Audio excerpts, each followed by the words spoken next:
The cool thing about refereeing is that there's multiple ways at being successful. Serve the game. There's no one way to necessarily do this. I think there's definitely different ways to be successful. I think the one maybe common trait of the top, like the really elite people, is this burning desire to want to be elite and to be good. And this mindset of constantly trying to get better. And so that's sort of all the off the floor stuff. How do you take care of your body, the rules work that you do, the video work you do, the preparation you do, and the honest self-evaluation that you have to try to get there. And that may be maybe the most important part of this whole thing, is how much time and effort and competitive edge do you sort of kind of put into getting better and being intentional in the work that you do to try to get there.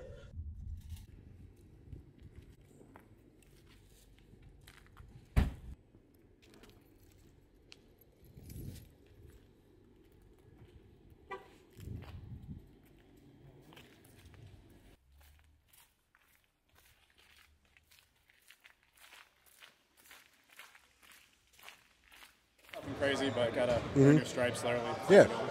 How's your season going this year? It's good. It's good.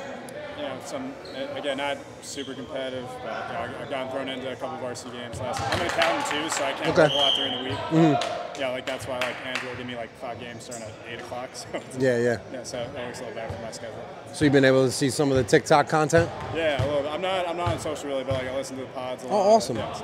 That's great. Yeah, I've been meaning to subscribe to the new services. I know. We got a really nice community. We got over 100 referees in it. We started it in August. Cool. It's basically like a team of officials. Yeah. You can't find anywhere else out where there's actually a team of referees that are pulling for each other, trying to get each other better. Yeah. So it's exactly what we got. Yeah. Whenever you want to hop on a call, I'll tell you more about it. Yeah, totally. Yeah, I'm part of Jersey Board 33. I think this summer I'm in a college pathway, so I can try out for NJAC and we'll see what happens. So you're looking to do college on the men's side? Yeah, if I get to Danny's level, that's perfect. Well, D1, that's a big level. I know it's not easy, but I know Brian O'Connell. I'm not going to be Brian O'Connell. You know what I mean? Yeah. How long your dad been reffing? Since he was my age, 30 years. Wow. He was doing Wall Street though. Then 08 hit. He got into D3 a little, but at that point he was well into his 40s. Didn't really work out. What do you think? Some things you were looking to improve on this year? Anything stand out? Definitely speed. I know, watching myself on tape a lot last year. I was a runner growing up, so I would sprint to the table. Okay. Yeah, I guess just being a little more composed, standing my ground. Gotcha. Yeah, a couple of varsity games. Guys knew right away. I'm the young guy. I'm new. Probably I've been doing this forever, but I think I definitely got a little more backbone to speak this season. You were a sprinter or a marathon guy? I was a distance runner. I went to Fordham. I was on the team for a week there. Didn't like it. Managed the hoops team instead. So. Gotcha. It's funny that you were running, because one of the things with officiating is trying to slow down. Yeah, exactly. You find it's you having that experience running. You have to slow yourself down a little bit. Yeah. How's this league? Been doing this a while? Yeah, I live down the block, so it's super convenient. It's good. I don't know what the level this is, but some guys played D3, D2. I think my very first game, Andrew brought me here back in the spring, and I think it was a bunch of ex-Ramapo guys versus ex-TCNJ guys going above the rim. I was in a bit over my head, but I got on the hang of it. Yeah. These guys complain a lot? I had to give out 3 texts the other night, so they get after it. There's no athletic director on site exactly, so. I'll tell you, doing men's league is great though for preparing you for college. Totally. These games are hard, and a lot of things that happen here kind of happen outside of the rule book, which creates an element of difficulty. So when we go do an organized game, like a D3 game or a junior college game, although junior college is a different animal, but it prepares you for that organized level,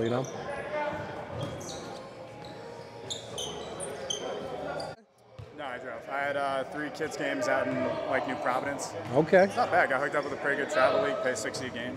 That's good. That's it. 4th grade, easy. Double dipping. Yeah. Double and triple dipping for you. I got snowed out yesterday. So. Yeah. As did we all. Yeah, I had a game yesterday too. It got rescheduled for today, but I chose to come here. It's a big guy. Which leagues do you do again? Northeast 10? Or I'm doing the CAC, the ECC, Okay. and The CUNYAC, the Skyline, junior college in the New York area, and high school ball in Westchester. So. Yeah, I live right across from Stevens Tech, so I went to a couple of their early season games just to see D3 guys, but you know, then they switched to no fans. So yeah, I had Stevens a few years. They're usually good in basketball, right? Yeah, they're solid. Who are you working with today? This guy, Kenny, he's coming from Jersey City. Yeah, I don't know what Andrew said. I think I got the last 2. I'm not sure how we're breaking that up today. So there's 2 more games after this? There should be 3. I thought Colin had one more. Gotcha.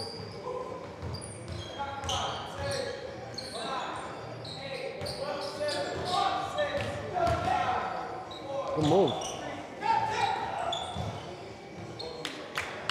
This is your show, like coach. This game ends. These 2 have one more game. Okay. So it'll be a good time. Maybe you could talk to them. Yeah, sure. About, you know, general stuff. For sure. And then, you know, do whatever you do. Thanks, man. You know what you need. You've given me everything I need.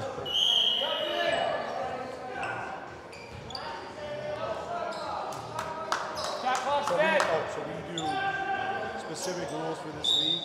We take 1 free throw shot. If you make it, you get 2 points. Okay. If it's a 3, same thing. 1 shot, you get 3 points. Interesting. Speeds That things goes up. away, yeah, speeds it up.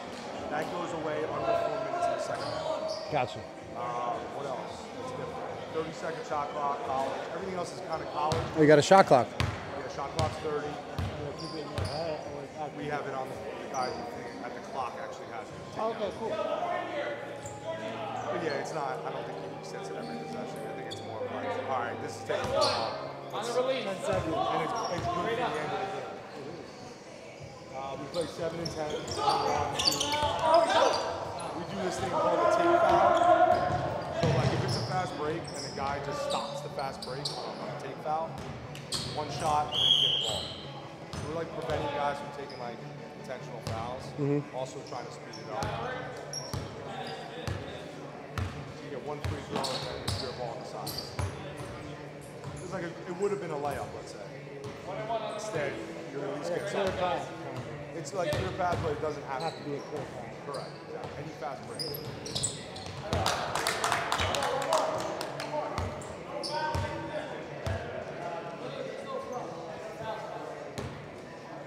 So this level is our C division. 4 divisions. This is our C. The next thing is our D. So you get the Zach is very elementary. Would love to see them in the same uniform. Would love to see him with black shorts and with a Fox 40 whistle. Preferably a Crown Refs Fox 40 whistle to improve your call percentage by about 7 to 15%. What's up, man? Why are you shaking your head? What's up? This guy. Bust your balls? What is he saying? I said tuck his shirt.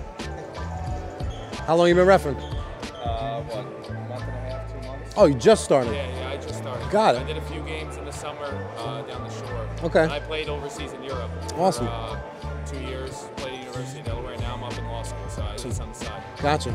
You like it? Love it. Love it? Yeah, it's cool. It's different, like, I complain 24/7 to you guys, and now I realize it was probably too much. But, no, yeah, it's cool. It's like a different perspective to the game. Yeah, right? What size should it be? That's one thing I pride myself on. When I played, I never said anything to the refs. I didn't say much, but I think about like the things that I would do in the game to get calls and like see guys try. You know what I mean? Like when I'm driving and like trying to get that wrap, so when I go into say the layup. Yeah. But you know what I'm saying? Like things like that. But no, I had a pretty good relationship with most of the guys that had us in Delaware and in high school. I knew a lot of the guys. So I was asking Andrew, you know, like I'm more than willing to give you guys as much as you want, but I said, you know, just make sure that they want to learn, right? 100%. So once we've established that, we're good. So I'll just give you everything I have. And I was telling him my first advice is very elementary, just getting you guys to match up, black shorts. And do you have a striped jersey like that? No, I can get. I know in Jersey they wear a lot of the gray, right? The thick stripes, right? Yeah. And we got to get you a Fox 40 whistle instead of the police whistle with the ball in it. Fox 40 has higher octaves with it. You got a Fox 40, right? Yeah. Yeah. It's just a little more punchy, a little sharper. They do have thicker. So I'll just get something that's uniform for all. Just stripes is simple. Maybe I'll put my patch on. Apparently you can't get a patch, like officially, until it's like your third year. Like I wasn't allowed to get it. You don't even need a patch for games like this, you know? It's funny, my first ever referee game that I did, my jersey didn't have a patch on it, and I was telling my brother who hooked me up with the game, I'm like, I don't have a patch. He goes, you can't ref that game. 10 years later, I'm like, nobody's looking at a patch. But for an organized high school game, you got to do what your association says. I didn't get a chance to watch you guys too much. One thing I'll say is we don't backtrack like that. So you got to get used to running over, looking over your shoulder. Yeah, you're running. You're running with your head looking diagonally back.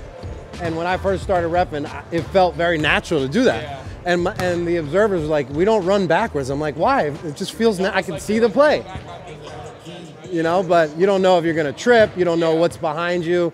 It's just not something we do is going backwards, So just get into the habit of that. I mean, there are some times where maybe you may stop short, turn around, you're walking back. That's fine. But you guys have any questions for me? Things you're... No, I'm open to whatever you see. What do you find difficult with officiating so far? I mean, when to blow, when to, my thing is being a big man, I always like when refs and officials let us play. So I kind of try to let the guys play, and then it's like picking the points of when is too much, you know what I mean? And then thinking back, you have to control the game at the end of the day. So it's like picking and choosing certain calls for me is the thing, Sometimes I feel like I jump the call a little bit before maybe giving it a little more time. Sure. If that makes sense, Of course. I'll see somebody swipe down and instantly think, but they might have swiped down and been a clean swipe. But 9 times out of 10, a swipe down, you usually get them on the arm. You know what I'm saying? Yeah, one of the things is not reacting to contact and just letting it start, develop, finish, then decide. And I understand, you see an aggressive swipe, you're getting jumpy, but you got to see what that swipe does. You still have to find the illegal contact. Yeah. And one of the biggest things with being a good official is discerning between incidental versus illegal contact, and that's where the skill comes in. And you being a former player going to give you an advantage because you have an automatic built-in feel for the game that other non-players might not necessarily have. So, I think the one thing I do good, and you could probably critique this too, is especially when guys catching the, I know this is men's league, but it's still practice for when I do more, but when they catch in the post, I say, guys, straight up and you're good. So I give them, it's almost like giving them the warning that you can battle, but if you go too far, I'm going to blow it, and then you already had the warning, you know what I'm saying? I don't know if that's bad to talk to them during the game, but I feel like, when I would catch, you would hear a ref say, get off them or something of that nature, so. Yeah, being proactive and using our voice is a big part of the game. Just don't do it unless you see them towing that line of you having the need to use your voice. Like in the post, if I see them bumping, all right, easy, let go, enough. And then if they do it again, that's when you blow. Sure, you gave them that kind of unofficial warning there. One thing that you did good down there was when that guy was hanging on and playing defense, and you was leaning on him, and then right when the ball came in, you were like, get off him. Yeah. The guy actually started playing good defense, so I mean, that was good. Because it's I used to hate that, dude, guarding in the post is impossible. If you have one-on-one, you score 9 out of 10 times. So it's at some point, the defense has to give resistance, and it's just to the point of all right, what's the rule is the forearm, that's the foul, but you know what I mean? It's almost impossible to stand there like this straight up. I think it's impossible. So there has to be some allowance to the point, but if you're pushing back, it's a foul. Yeah. So, but yeah, we'll see. Good stuff, man. Good attitude. He's got a good attitude. He's willing to learn. He's humble, seeking advice. That's the most important thing with this, Every day you learn. Yeah. I played high school ball in my conference, and I used to watch him tear it up. Then working with him the past couple weeks, he's honestly asking too many questions. I'm like, dude, you've played more hoops than I'll ever watch. There's never enough questions. You can never ask enough, Being a sponge. This guy looks familiar. Played at Delphi. You played out of Delphi? You look familiar. You know my brother Chris? Yeah, I started coaching with your brother. Diaspera. Yeah. You coach with him? With Chris, yeah. Oh, okay. Yeah, you don't remember me? I do now. Yeah, you do. How's it going? What's your first name again? John. Yeah. Very good. You live out in Jersey? No, I'm here in Little Italy still, but I'm friends with Andrew. So I come over here, you know, and just drive 20 minutes. Sure. Are you out here today doing? Yeah, we're watching the refs. We're here to help out the officials. Nice. Very Yeah, cool. Andrew brought us in, our team. So we're gonna give all we got. Yeah. Nice. So did I. What year are you? 2018. 18. All right. Yeah. Very nice. Yeah, I managed a hoops team. I was 07. I played for Fordham too. Okay. Yeah. And you look familiar too. I don't know. Maybe I know you from out in Long Island. just ref you or ref Probably ref something. Yeah. game. Yeah. So Chris, I still alive. I'll definitely do that. See you, man. You too, brother. Have a good one, man. Travel safe.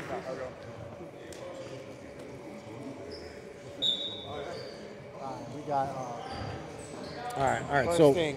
what do you got? We're gonna write some things down. What's his name again? I don't know. What are their names? What are their names again? Colin is on the baseline, and this is Eric Carter. All right, cool. Played at UW. So Colin. All right. So Colin, a couple mechanics things. I think his board is Brooklyn for some reason. He's not sure why either. Sorry. Like one of these guys.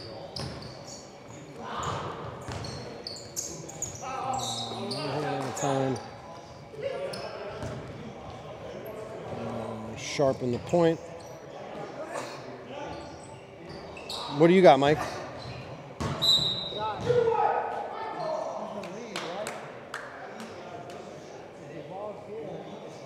Ball watching, you know? And that's what everyone does in the beginning, is ball watch. Yep. But you can get him out of ball watching as soon as possible, which is going to better his game. Just look. It's okay to watch the ball for a second. Just don't be a ball starer. Correct. Especially if you have the matchups right here. But in a two-person game, it's hard if you ball watch. If you have two ball watchers, then the game is tough. Mm-hmm. You know? And Good no call.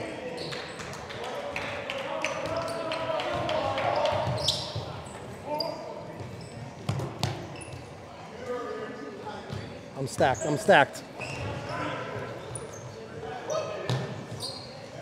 You don't have to mark that. He doesn't have to mark that there. threes. Eric. Nice to meet you, man.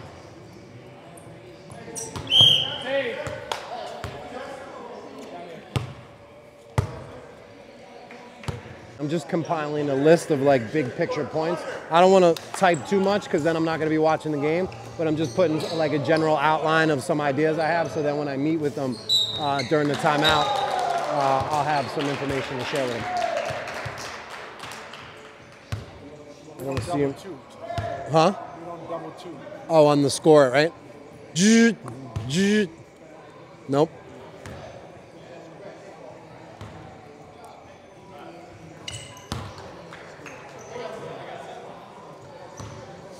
So I'm gonna good no call on the verticality. I want to see your score it signal. Score it. So Mirror the ball. yeah. No, you good. What's up? You have someone to your Yeah, for sure.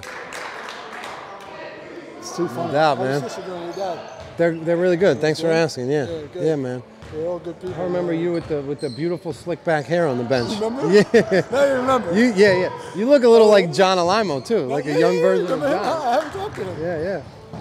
Where you living? I'm in White Plains. Okay. Yeah. Cool. Do it's you great still out coach there. at all? I mean, not really. I just hang out with Andrew a little bit and do stuff. But Got it. just working. What are you doing? Got cryptocurrency I'm doing. Oh, wow. Yeah, I'm in that space. You know all that? I know. NFTs and everything? Yeah, so I'm in the space since 2017. Oh, yeah. Good for you, man. You got in early. Got in early. I did an ICO. You did a what? I got my own token. I did an ICO. Get the fuck out of here. Yeah. I do real estate.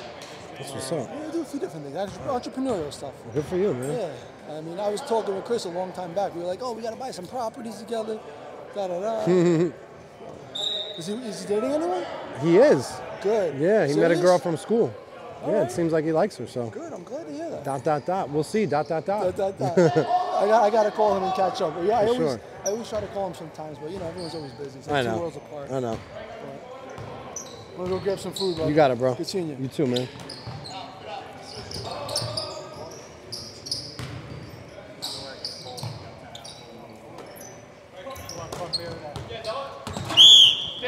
How's the angles? How's the angles around? It's okay? Yeah, it's good. Cool.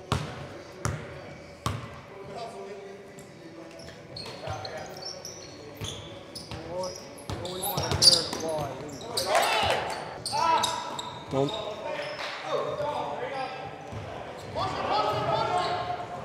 and he's doing a little bit of ducking. Oh, he's being a pitcher. Is that a pitcher? Like a baseball, we don't do that. We get to the spot. If you have to duck, that means you have to move. position adjust. Yeah. Which, you know, we don't do that. What about, get this guy with the headband? Is that a legal Kung Fu headband that he's wearing, draped around? Legal or illegal? That's got to be illegal. It's got to be tucked? You got it. But the church league makes their own league. When you're in church, I like the RA. I do like the pseudo RA. We're gonna find out who knows the RA. We got to talk about that gray area of the RA, where it ends. Because I had a play earlier this year where the guy set up lower than the RA. We gotta connect this. We gotta connect it. I would love to see it connected. Call the block in the RA, just in that gray area. Like, if you're below it, when do you actually enter it? If you enter from below, when do you actually come in it? And that's why there's that gray area. It should be a connecting line.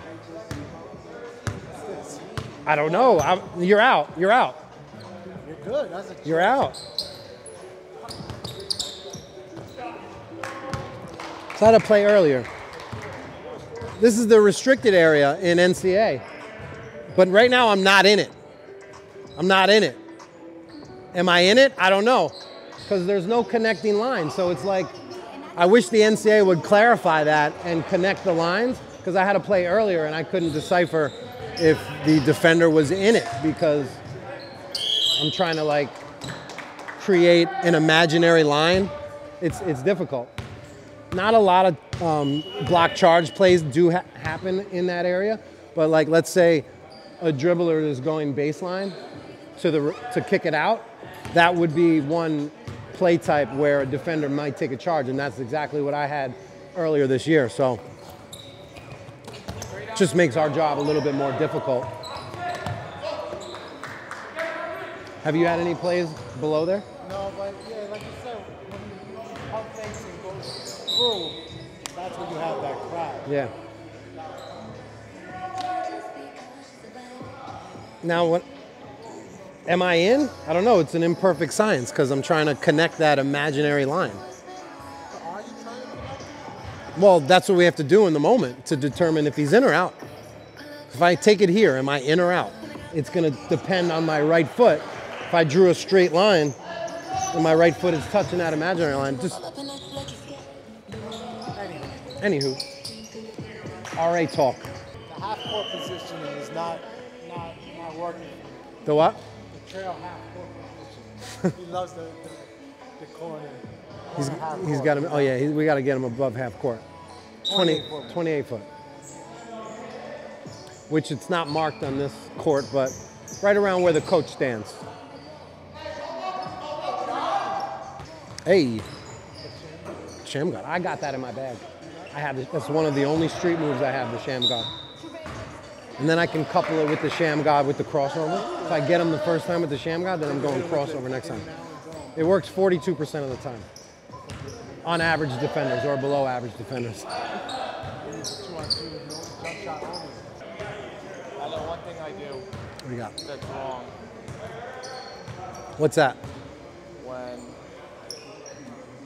Sometimes when I'm the lead, and there's three.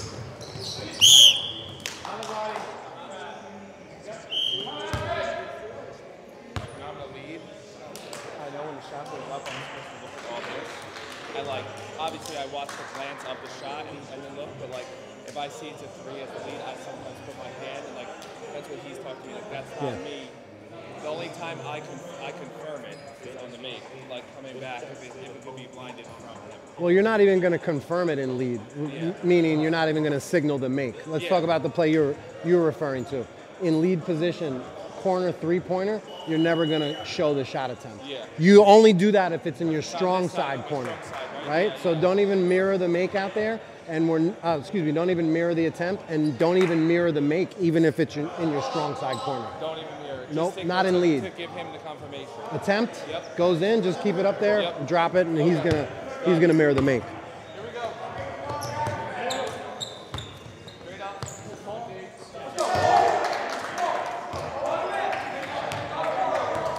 You don't need to yell straight up on jump shots.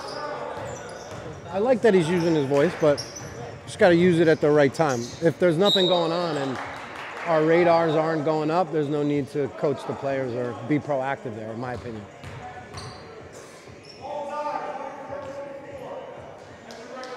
Oh, wow. Chiefs, damn. That boy Joe is no joke, huh? Joe Burrows? Ah, I seen you switch up. You went backwards, then you remembered. And you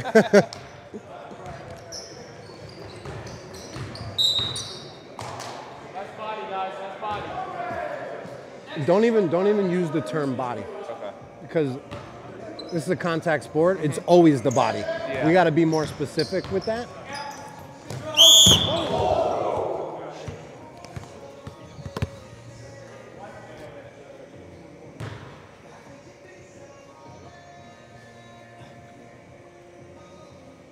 He has the mic on. Oh, That's why I stopped playing.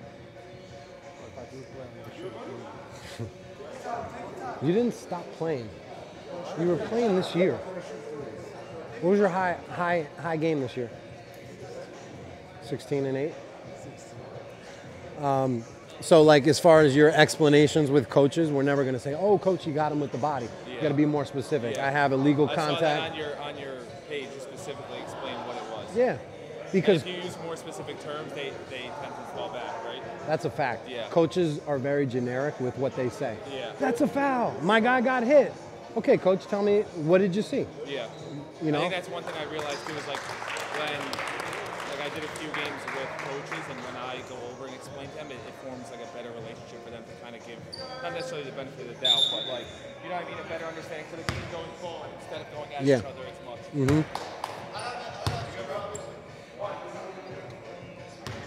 So when coaches speak generically and they'll speak about 2 or 3 plays in one, coach, do you have a specific play you want That you're to looking speak at. about? Use that line. Do you have a specific play you want to talk about? And then they never do.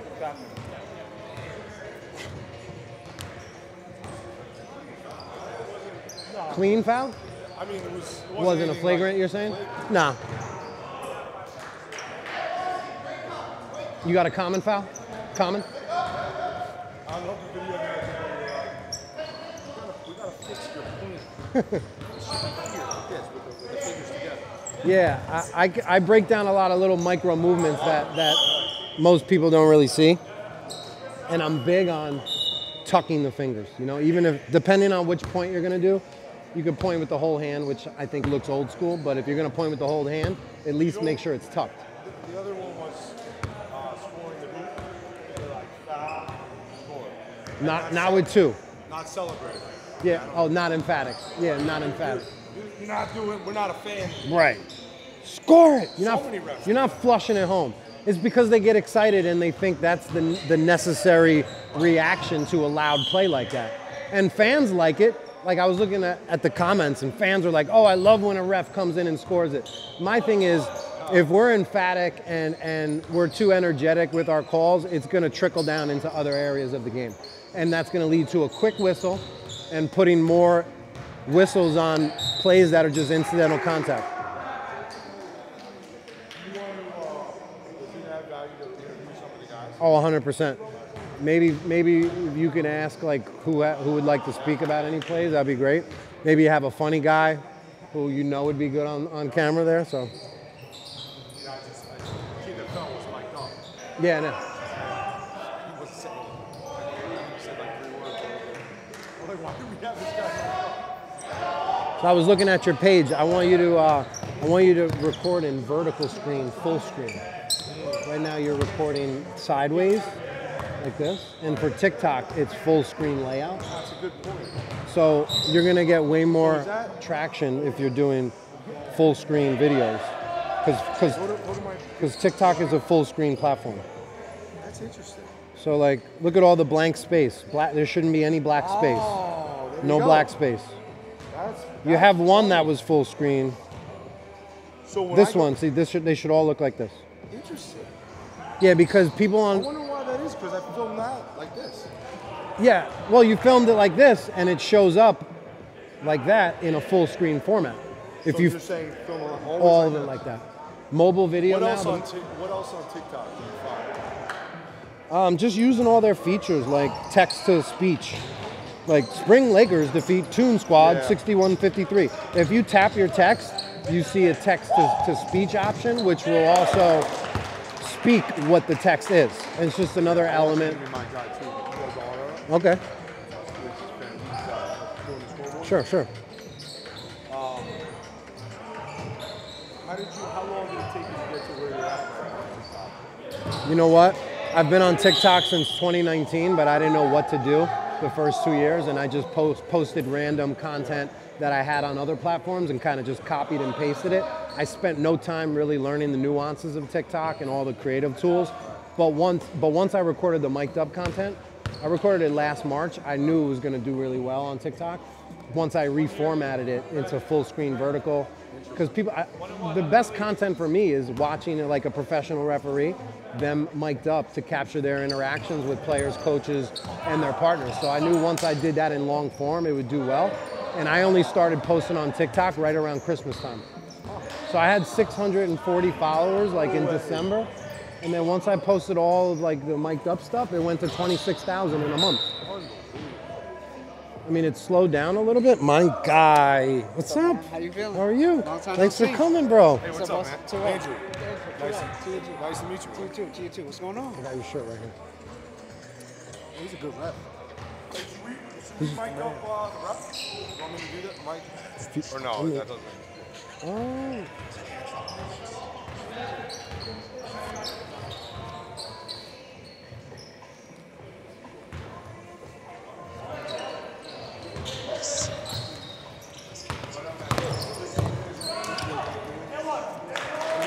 So you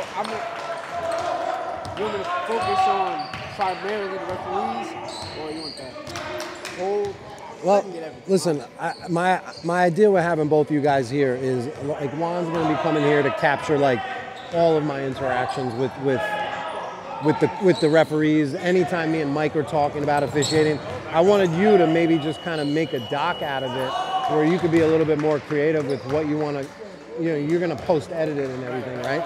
So I don't know, like maybe if you can get some, I don't know if you got any shots of outside walking into it. I'm thinking you more of documentary, him more clips. Sounds good. So whatever you want to do, man, the floor is open to you. This is your creative canvas. I'm really leaving. You're really leaving? You didn't play yet? I want to leave with Andrew. I played already. Okay. So, yeah, I'm just. Andrew's leaving too? Yeah, I think he's gonna cut out. Cool. Yeah, I gotta eat something because I'm like starving. Yeah, do You your know thing. how that goes. Yeah. Oh, that was halftime. We missed out. So you don't even need to be looking too much at ball when it's across the basket line.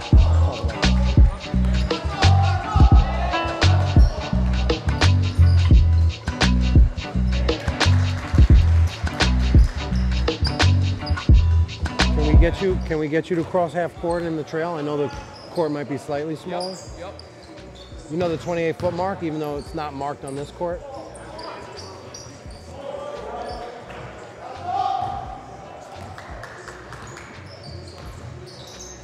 Reffing is already hard enough, especially when another ref is talking in your ear when you're trying to get the play right. My fault. Could you do me a favor when you guys ref? Could you try to like report the fouls normally in the reporting area? Just for one, because that's the right thing to do. I understand, and when we do rec league, we've all done it. I've stayed at lead reporting my fouls. I don't know who started the trend, but I mean, I don't like personally like this. On the shooting foul, guys stay table side. That gives me a bad habit for high school games. Yeah, the more you can mimic a real game, the better feedback I can give you as well.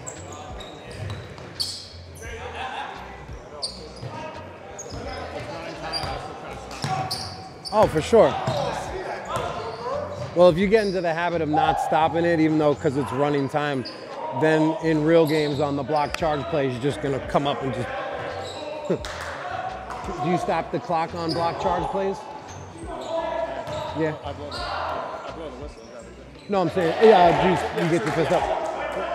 I used to get in the habit of right away. Yeah, me too. That's why I'm asking. Same with jump balls. I guess that's one other thing to work on. I used to immediately. Sure.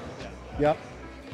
No, I'm right there with you. It took me a year and a half to figure out how to stop the clock on quick plays going the other way, like a push in the back on the rebound, an illegal screen, or a charge. I was just dancing and coming out quick. You got to just slow down. I mean, speaking of dancing, last year I noticed that when I was at trail, I was throwing the ball way too much.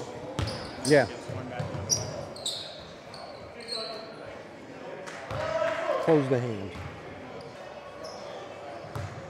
It's sure it's got a really nice cut to it. It does. It's got a nice cut.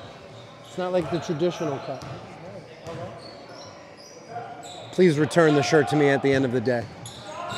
Just kidding, he can have it. What's that? Oh. No, but it seems appropriate. It seems appropriate.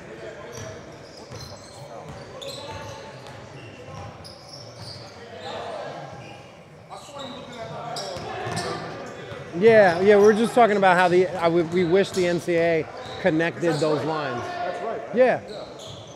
Well, normally you're not going to get. No, but it does happen. It happened to me this year where on the drive and kick from the baseline, a guy steps out to take a charge, and that's below the RA. That's conceded. If he's not shooting it, why is the restricted area? Oh, it doesn't matter if he's shooting it or not. It pertains to all grounded secondary defenders. You hear that? Terminology. Grounded secondary. Yeah. So the block charge, the RA, like I said, the RA is only, it's not for primary defenders. So if I'm guarding you and I'm following you all the way from the three-point line all the way in there, you take a charge. Right.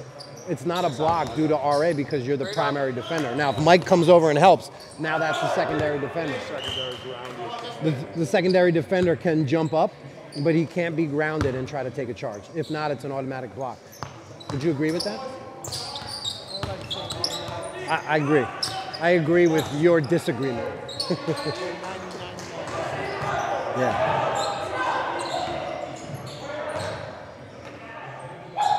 It's not automatic because we don't like to talk about absolutes. Like 100% of the time, if this happens, this is what we're calling. You gotta get his fist up a little bit higher. Here? It's a little straighter. It's a little bent. I see myself on film sometimes. I call it the lazy arm. I only get about this high up. I've noticed that. NBA is a little more L-shaped. Have you ever thought about doing it? No. Well, yes, I have, but I worked at the NBA office. Oh, yeah? Operation. Did you? You know Javid Trotman? Yeah. You know Javid? Did you work? I was there for, I worked with Paul Johnson, who's the GM of the Stockton Kings right now. This was like 3 years ago? Yeah, Javid was there about 3 years ago. So Caucus. Statistics. Analytics and statistics. Why'd you leave? I didn't want to be a ref, and I didn't want to, like, I didn't see it, like, go anywhere, and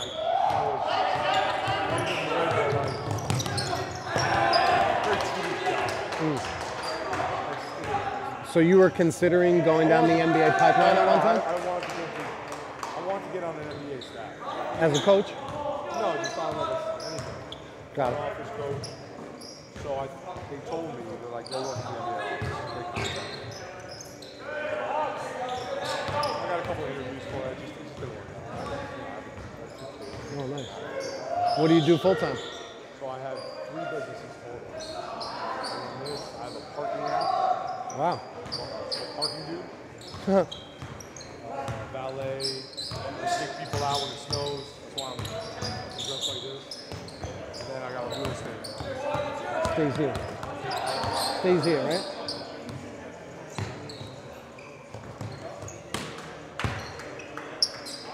Rebounding holes are always a good play type to use the stay here signal.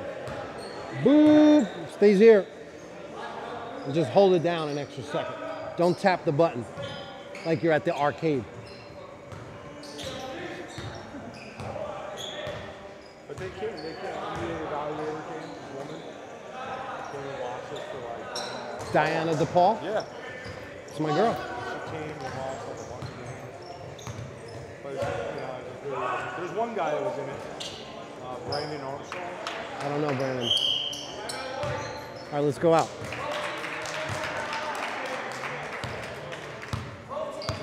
So we talked about the three-pointers. We talked about mirroring and making. As far as your three-point attempt, try to close the fingers. It just looks a little sharper. And keep everything tight. I think you have a good run. You're fast. You got long legs. Just tighten it up a little bit. Tighten it up without making it look like the robotic ref run. You know the robotic ref run? Or the guys that can't get up and down the court, so they're short arming. I mean, I think we want to run closer to almost like a sprinter. Yeah. You know, so I think your arms are a little outward too much. So just try to focus on tightening it up. They're waiting for us, but we have more.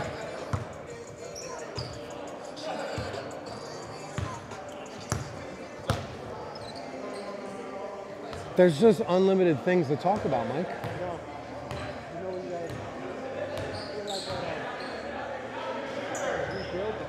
Yeah. We got to...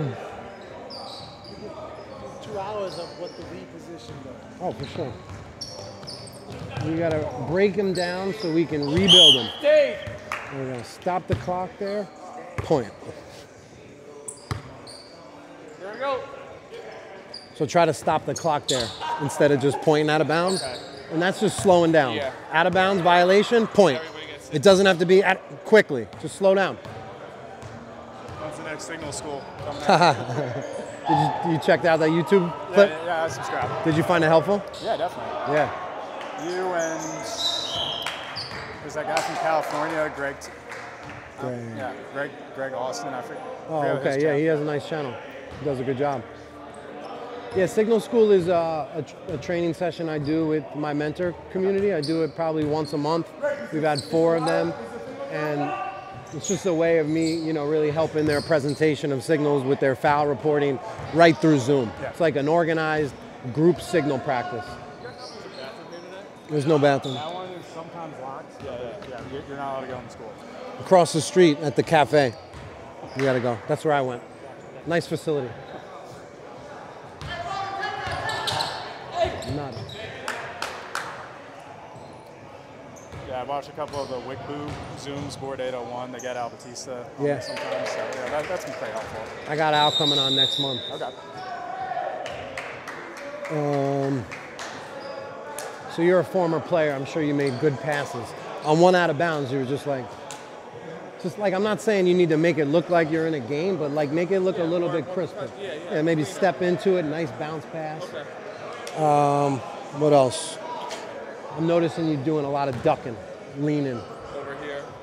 Yeah, in lead position. Yeah. So if you find yourself having to do that, that's telling us we need to actually position adjust. Okay. So we're never going to duck or lean. Okay. Very rare occasions are we going to, maybe there's a loose ball, you're going to get a little bit lower, but besides that, stay tall. You're big, you know, no need to drop down a level. Yep. You know?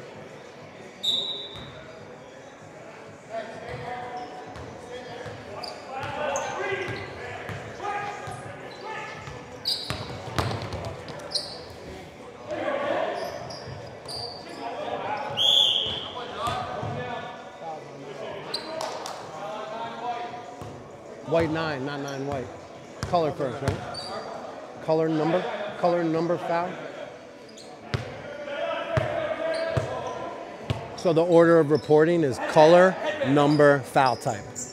White 9 push, blue ball, red ball.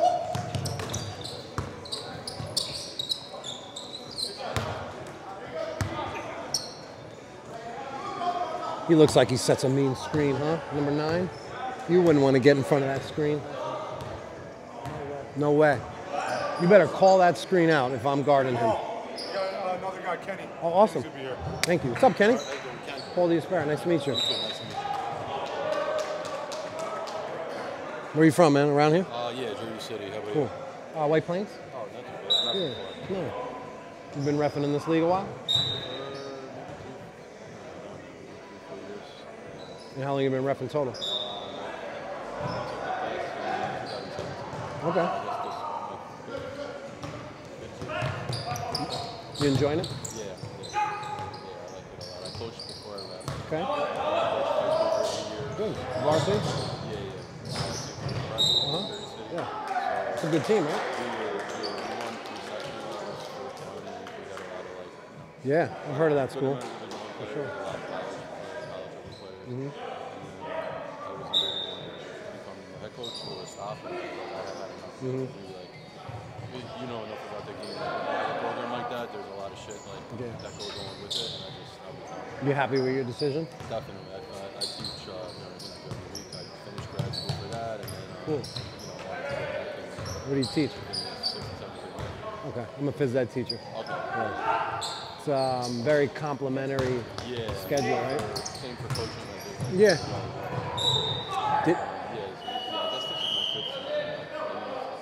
Gotcha. Are you working like high school games this year? I had 2 games today, actually, so I don't have legs for this one. I told them I would give them Sundays, and I want to appreciate that we have this set up. So I really would have wanted to pass today. I had 2 varsity games at a showcase in Hoboken. Okay. So No, I get it. I appreciate everything you guys. Sure. Did Andrew tell you why we were here? He kind of alluded to observation, constructive. We're just here to help, man. You know. Not critical, constructive. Sure. Observation.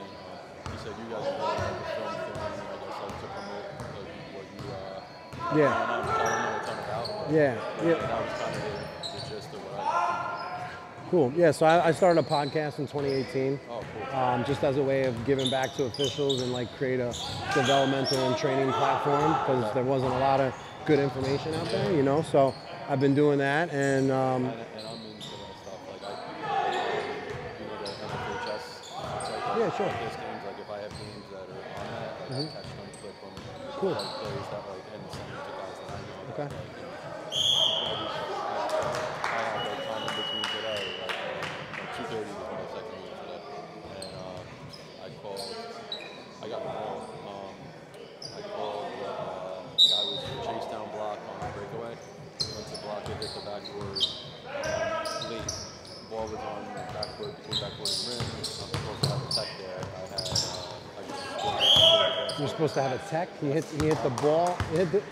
Ball hit the backboard, then he hit the ball. The ball hit the backboard. It was on the rim. He came late to try to block it and hit the backboard. So, our rule is that it's either nothing or a tech. I counted it as basket interference, which on the intent of trying to block the shot, it's not. So, I mean, did you find that he did it on purpose, or he was making a legit shot block? I thought his intent was to block it, but that he was late enough.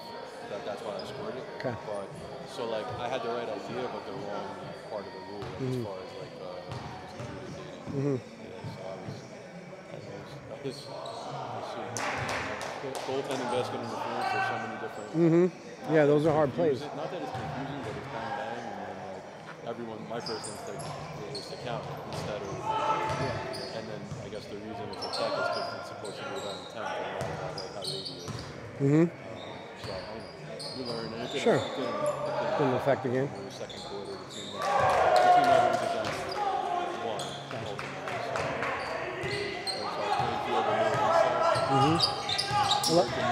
I do. Yeah, I have some schools in New Jersey because I work a couple different conferences that are. College. Yeah, I do college.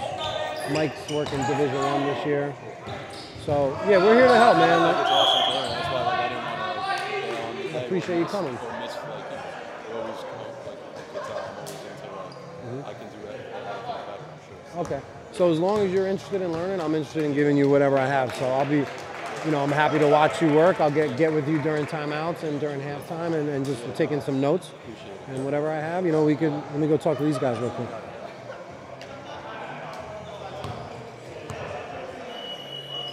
All right, ran out of time. Quick timeouts. I like long timeouts. When I'm not reffing.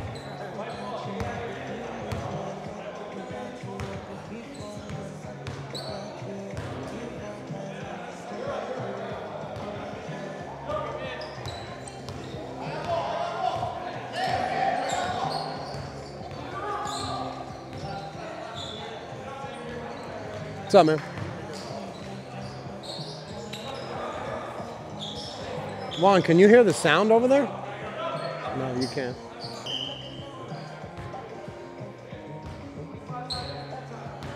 I'm just messing with you. I don't know what I'm doing. Look at this guy. Look at this guy.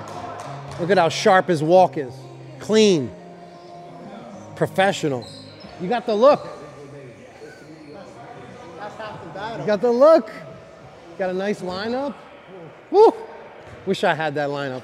I had that lineup in high school. It was so clean. Then it started going all up and down. You know. All right, red 9, push.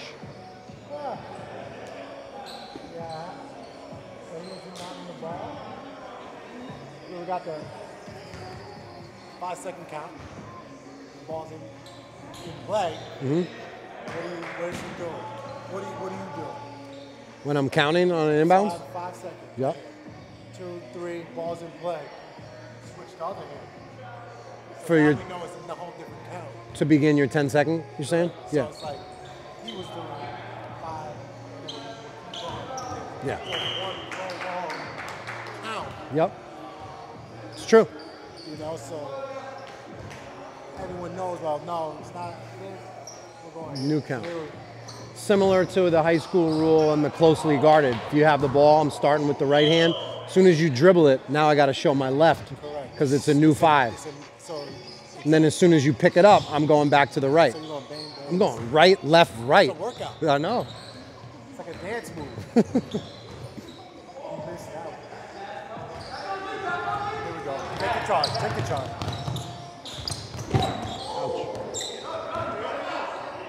I got nothing.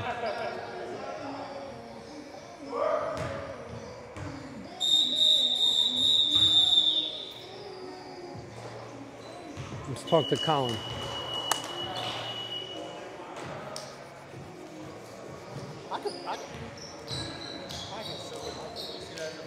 Oh, no, I don't think so, no. Clean. Yeah. Just going too fast, You got a few minutes? Nice work, bro. Good job, guys. So I know I was giving Eric a lot of feedback earlier because he was in lead. He was closest to me. I don't want you to feel like... So directional points, right? I think you stopped the clock one time and then you pointed with the other hand. Yeah. We should have just do one hand at a time. So if ball goes out of bounds, now you're pointing. Instead of right, left, just one at a time. It's simple, right? Your point, I was telling him the same thing. Try to make it more compressed and tight. If you want to do a whole hand, that's fine. You're going to do 2 fingers, that's fine. You want to do 1 finger, that's fine. Yeah. But just don't have any excess. Don't even have any loose change.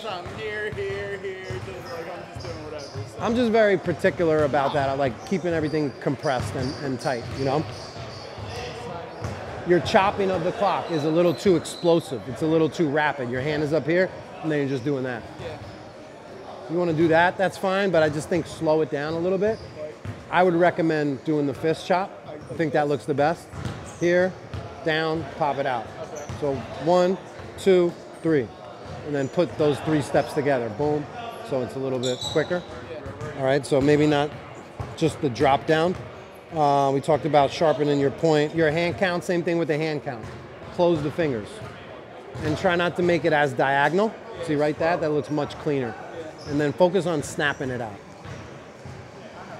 Better. Just looks more official right there. Yeah. Just right there.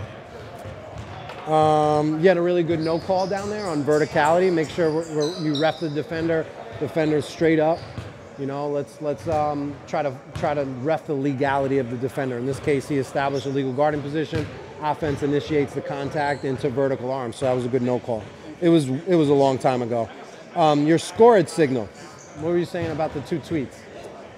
So the 2 tweets, one of my pet peeves, you know, and we all know. Yeah. So we have an N1. So you foul. So you blow your whistle because you have a foul. Yeah, I go we don't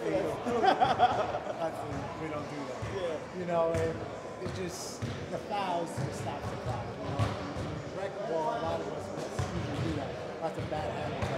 we can get rid of that. Yeah, I feel like that's something that's been focused on like the past year or two, where they're trying to get rid of that double tweak right there. Yeah, no two tweets. One tweet. Yeah. Yep. Just slowing things down. Foul, boom, and give it a second to breathe. So if we have a foul, the ball goes in. It shouldn't be bam, bam. Yeah. Just boom, ball's in. You're processing. You're slowing down. Score it. A little bit more subtle. Yeah. Whether you want to go with the fist or 2 fingers score it. What do you do? 2 fingers? Yeah. I mean, however you want to do it.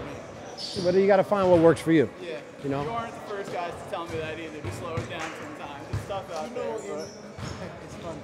And this is just my opinion. You know, watching you guys again, I think you guys did a good job for where you started out. I've been there way better than how I started. But when you get more reps, the game gets so much slower. Yeah. And when the game gets slower, the game gets so much easier. Yeah. You know, right now, like I remember doing my first CYO game with Paul. You know, we were up so long. We were terrible. We were terrible in the game. It was just like I felt like the game was going so fast. But now I can go through that same game and it's like they're crawling. You know what I mean? So it's just reps and trusting the habits. That's all. The one thing I want to say is that we both were ball watching the whole time. You know, and in refereeing, that's what gets us in trouble. You know, the only thing that we as referees we have to do is trust in our partners and not just watching our area. You know, I saw you like signaling the 3 in the corner over there. Yeah, that's the one. That's what I said before. That's like my one. Like they've talked to me about, he's talked to me before. Is like I get caught up sometimes ball watching, especially like on the opposite side if I'm the lead. And and there's a few times in the second half, and I was like. And I remember, I'm like, no, that's not my call. But that's like probably my one thing that I always do bad. Yeah. So when you're in the league, especially, like, because if I'm guarding Paul right here, and you're looking there, and I punch him, and he falls, now no one knows. You know?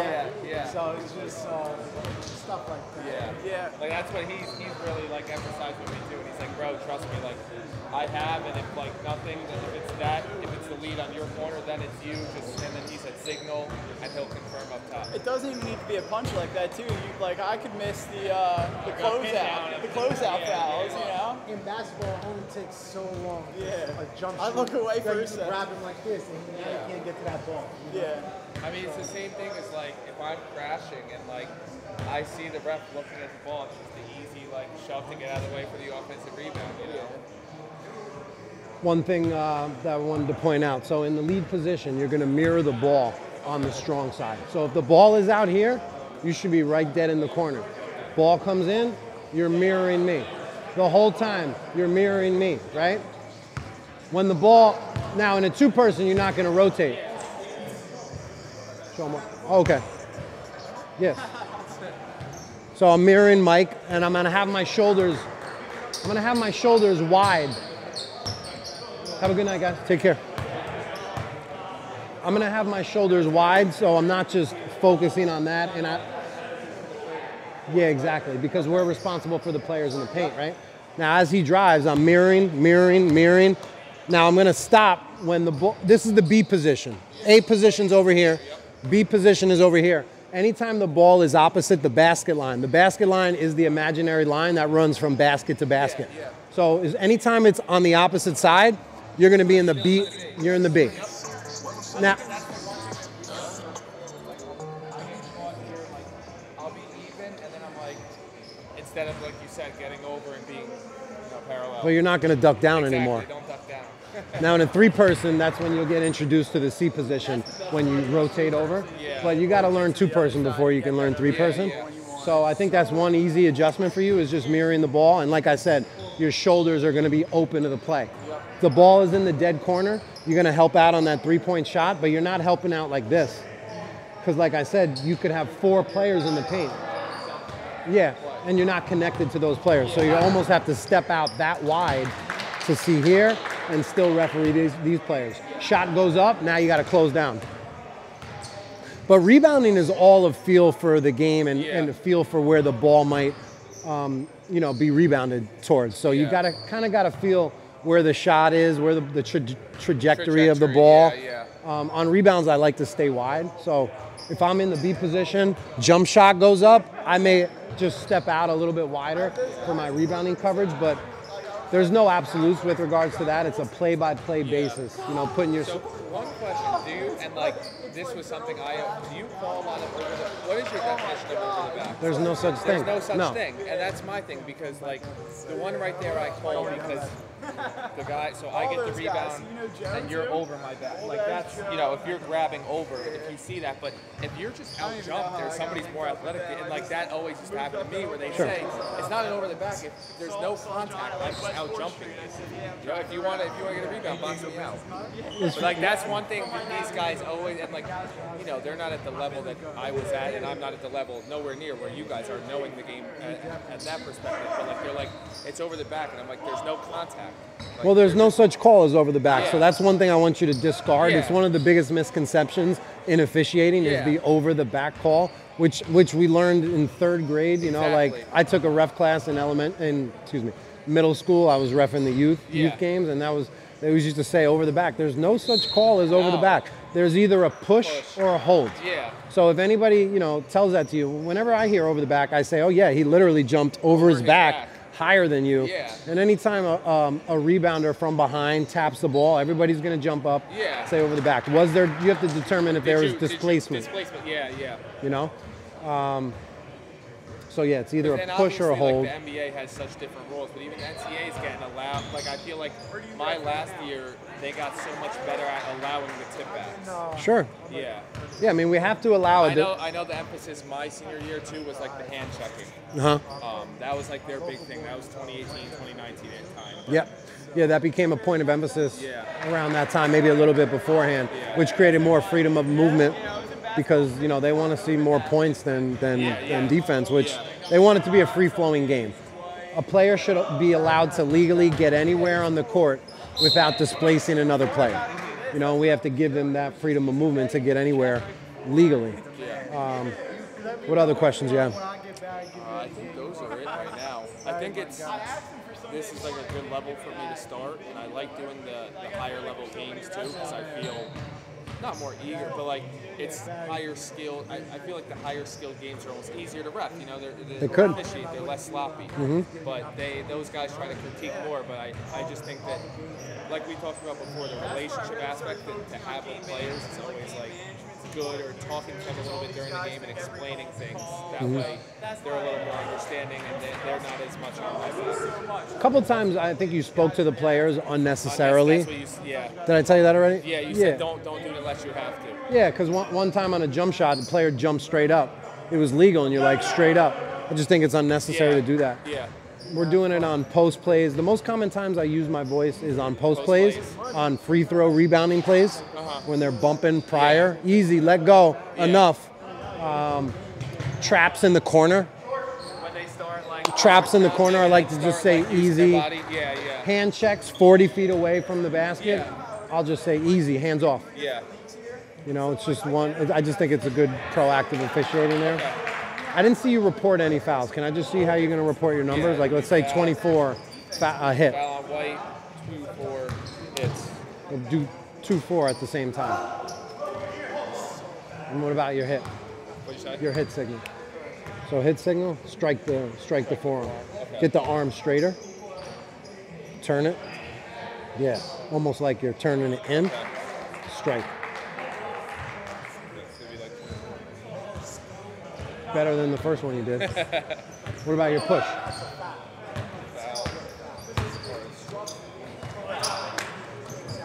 Don't even worry about the fist. I'm saying like, that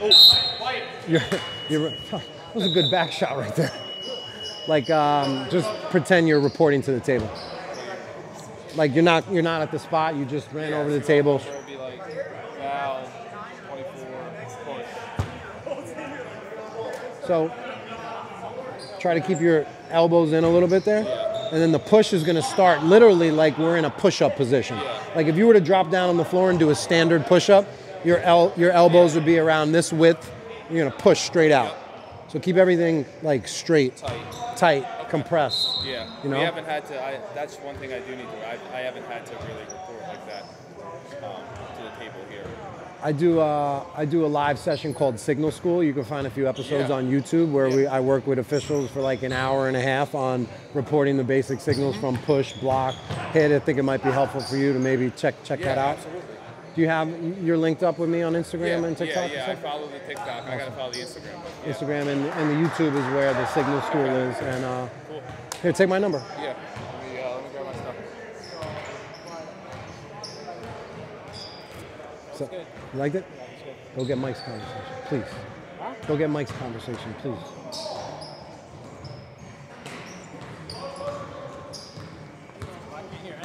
Oh, okay, all right.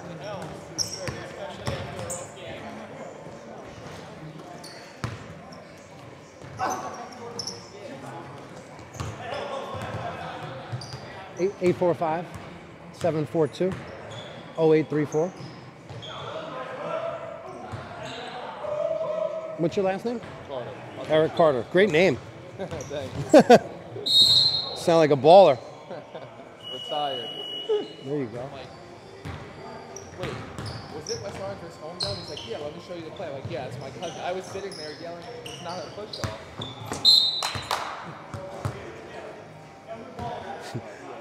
I like it. It's different. It's cool. You think you go to any camps this summer? Yeah, I'm open to it. It just depends with school and everything, but I'm trying to learn and continue to move up as much as possible. I know I have like the body and the size, and I know the game, now it's just learning this side of the game more. I'm being more efficient.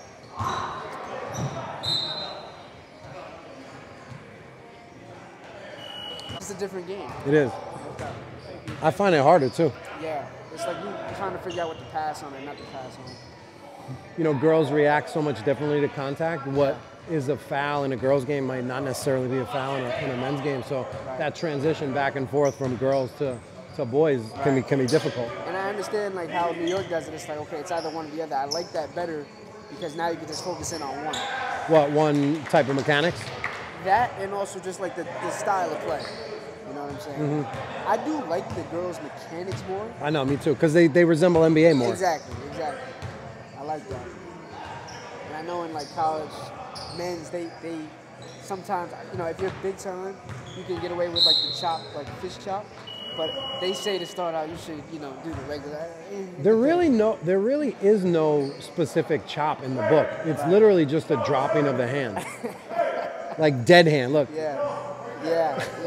It's bad. It doesn't say like emphasize it at the bottom. You literally just drop your hand. But we want to add a little bit of some flair to it. I mean, without showing too much sauce, we got to show a little pop. It's got to be a little sharp. You can't be a robot. How are you chopping the clock? When I do, what I used to do is I used to fist. I used to love. What made you stop?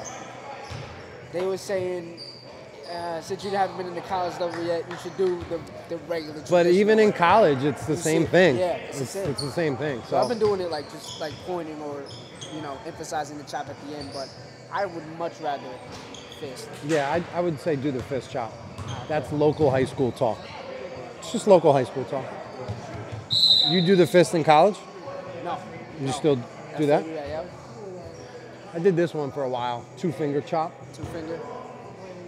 And I'm just like, screw it. Yeah. This looks better. It does. We gotta do things. You gotta stay fundamentally sound and use approved mechanics. Right. But at the end of the day, it's about court presence and believability, which builds trust between the coaches and players. Right. If you're coming out here looking like a referee from the 1970s, who's gonna respect your call?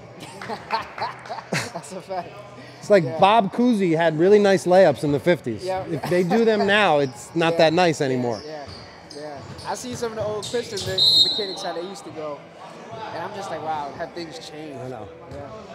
What about the old school emphatic scorets from like the 50s? Yeah.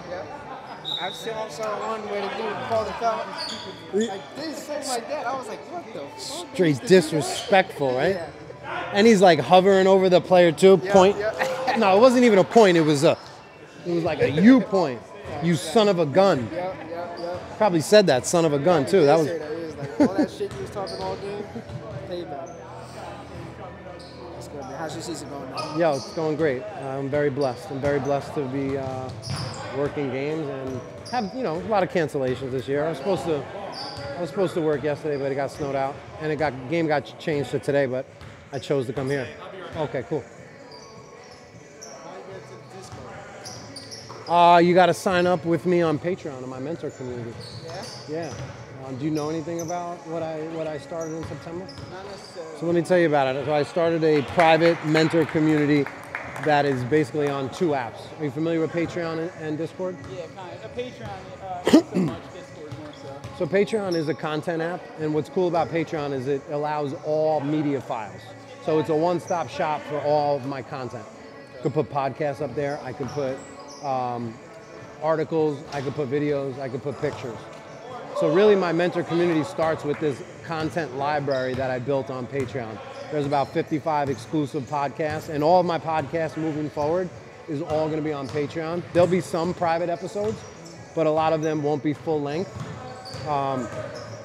And there's about 200 exclusive posts on Patreon. Once you sign up with me on Patreon, and there's a few different options, you get access to the Discord community. In the Discord, we have over 102 referees, and the cool thing about what we're doing is we're building a referee team. My most important criteria about people that I want to bring in is only bringing in high character people that are good people, that are positive, that want to learn, but also want to help each other grow.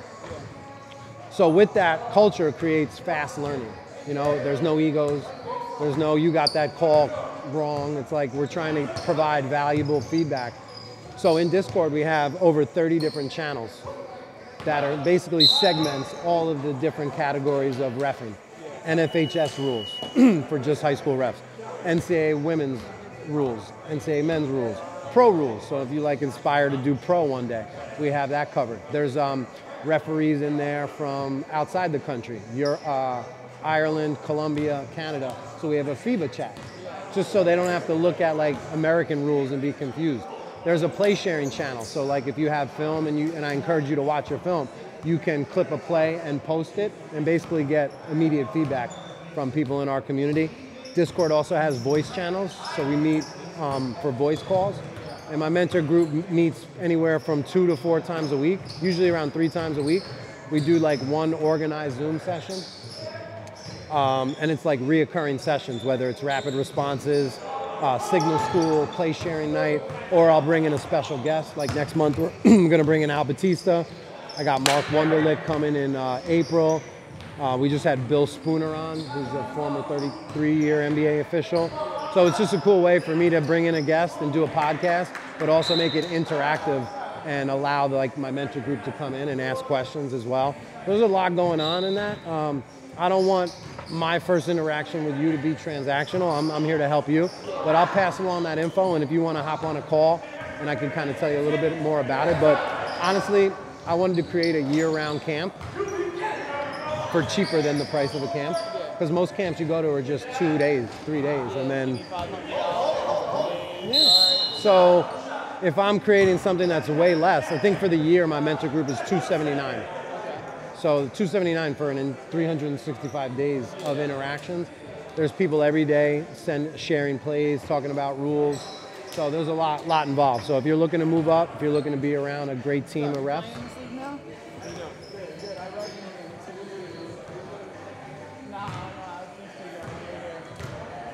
So if you take my number. Yeah, for sure. I already got Marty's. Me and Mike have similar upbringings. He's around all these guys that I know from like the Gauchos and stuff. Oh, okay. 845-742-0834. What's your connection with the Gauchos? Just through John Colson. Yeah, I don't know. Hey, we sweep it every day. You don't think we sweep it? I'm fucking listening, bro. I do it every day. It needs to be lost. Alright, I'll see you guys. Take care, bro. Yes, sir. Man, stay in touch. What's on your mind, Mike? Learning or understanding the A, B, C, D in the league is very important. I don't know if they understand when do we go to A, when do we go to B, when do we have to go to C, if we have to go to D. Did you add a new letter? D? I've never heard of D. No? No. No, D is a three-point. No, I know. You never heard of it? No. I thought it ended at C. When did they add another If you have a letter? three-pointer in the corner over there, then I know. I just figured that becomes the new A. And then your A, B, and C. Where did you hear D before? I told you, that's $500 worth of camp information I just told you. Yeah. I just saved these guys $500. No,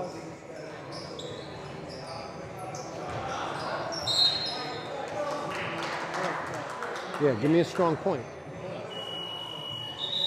Are you going with the offhand? You doing an offhand point too? I like going I know, but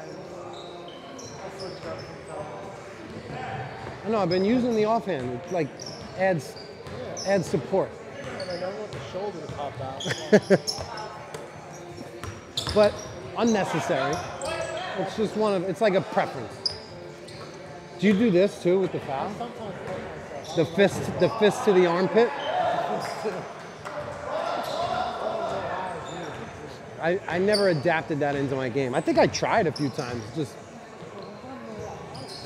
It's just like a pro look. I don't know, I feel like it's been passed down from the NBA. Zach Zarba. I feel like Zach kind of invented that. I could be wrong, but Zach's a good guy to watch.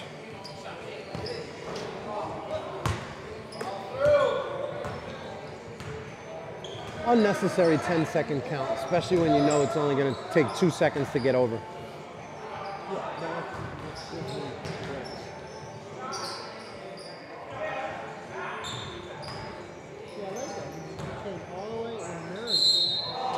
He saw the jump shooter, and he stayed here. You see between them. He did a good job. So what's up, man? If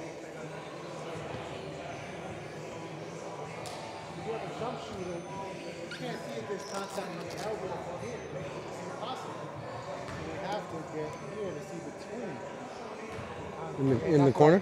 Just in general, like if it's out here, you have to see between. See in between. Just step in between all shooters. All players. Yeah, all matchups, for that matter. We don't get paid stacks to get stacked.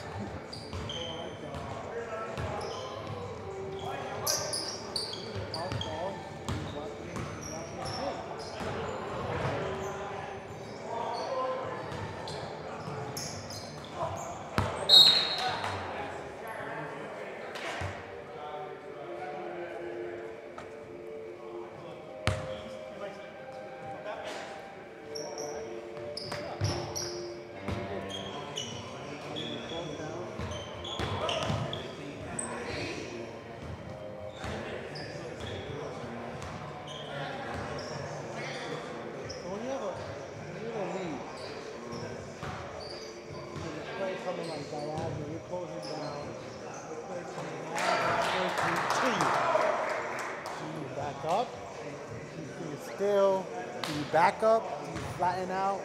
What do you do? I guess it just depends where the defender is, and if he's setting up for a block charge play, I might want to take a step to maybe see the space in between the two players to avoid the stack.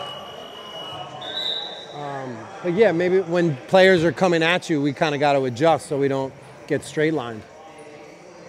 The wider you are, the slower the play comes to you.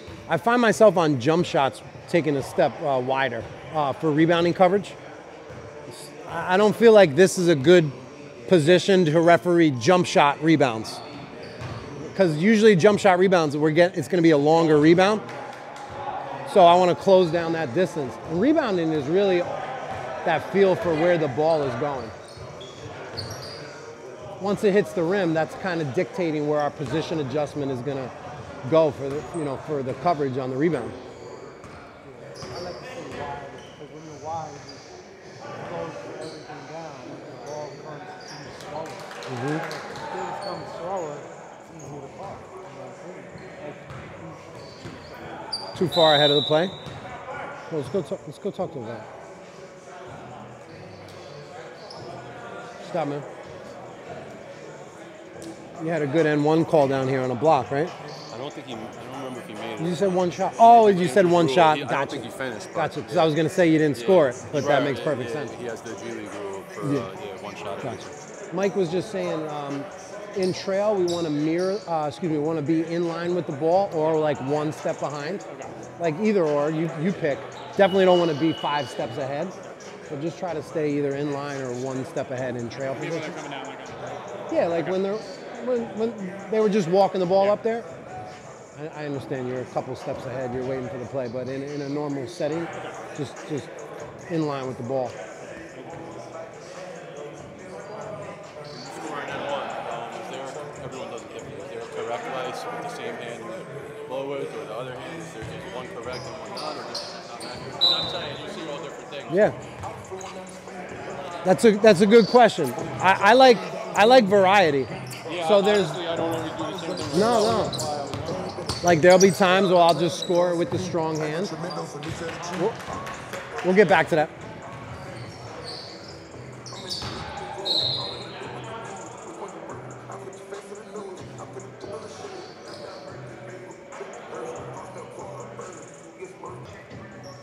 You got a really smooth run. I like your run. It's very smooth. Yeah, you were a college runner. I could tell. You said for a week? Yeah, for a week. Then you quit? There you go. So we're going to be under 45 over here. So on the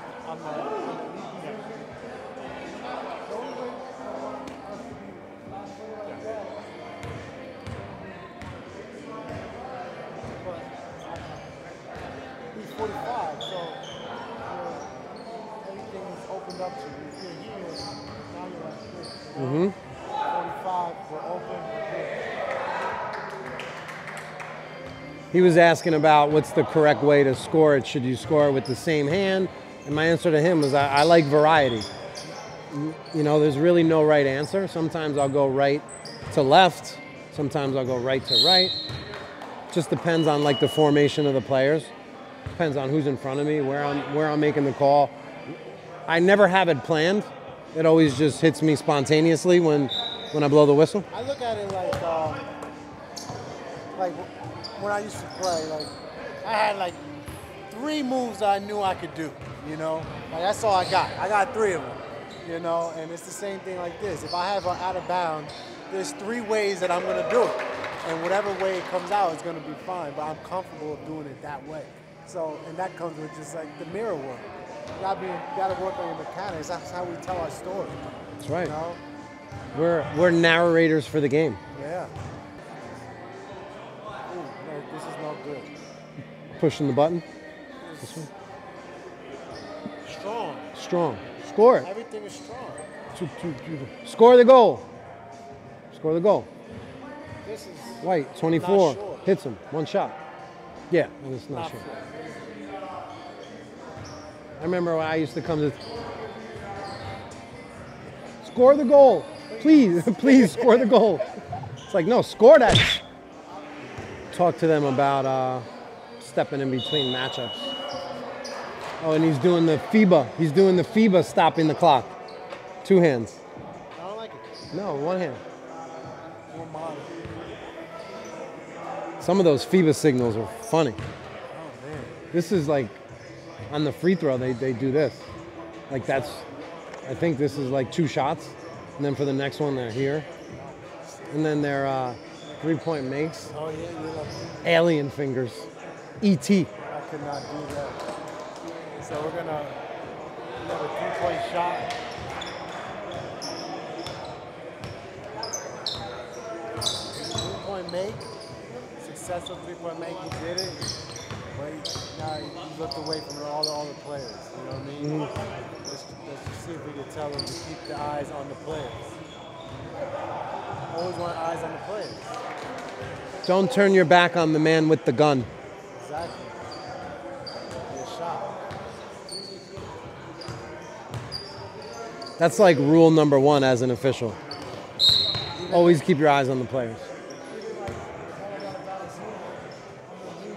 I'm not going this way. That's what we Yeah. do, you know? Take a step back out. I'm a back step. Yeah. Drop step.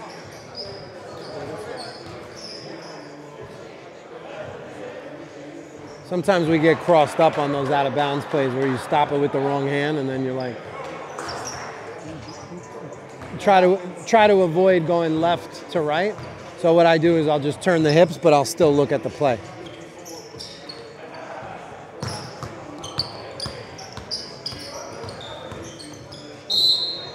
What do you got? What do you got? What do you got? Clean? Legal? Legal? Leave it alone?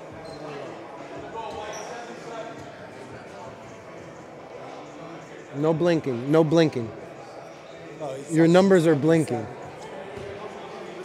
This is legal number. Sorry, bro.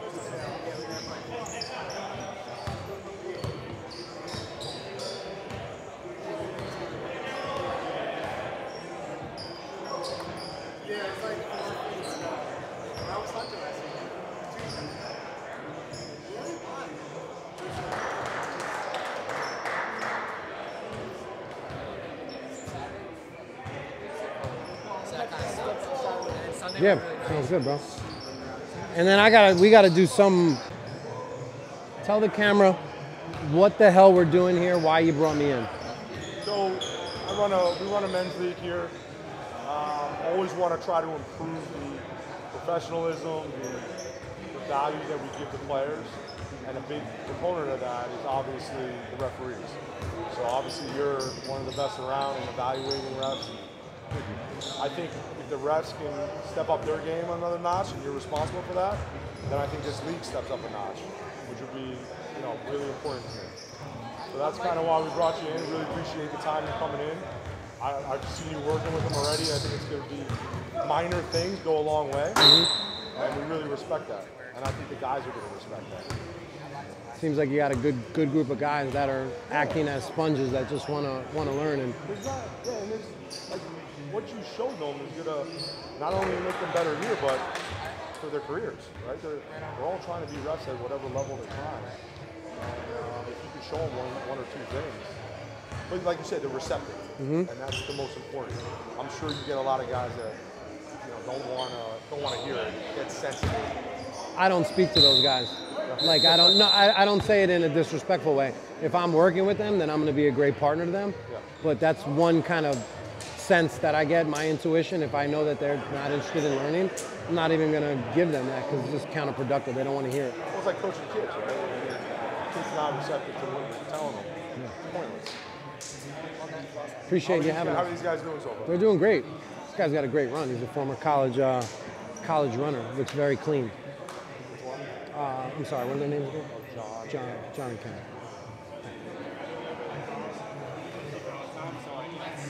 You're like 5 minutes. Here, let's step out in like trail for a second.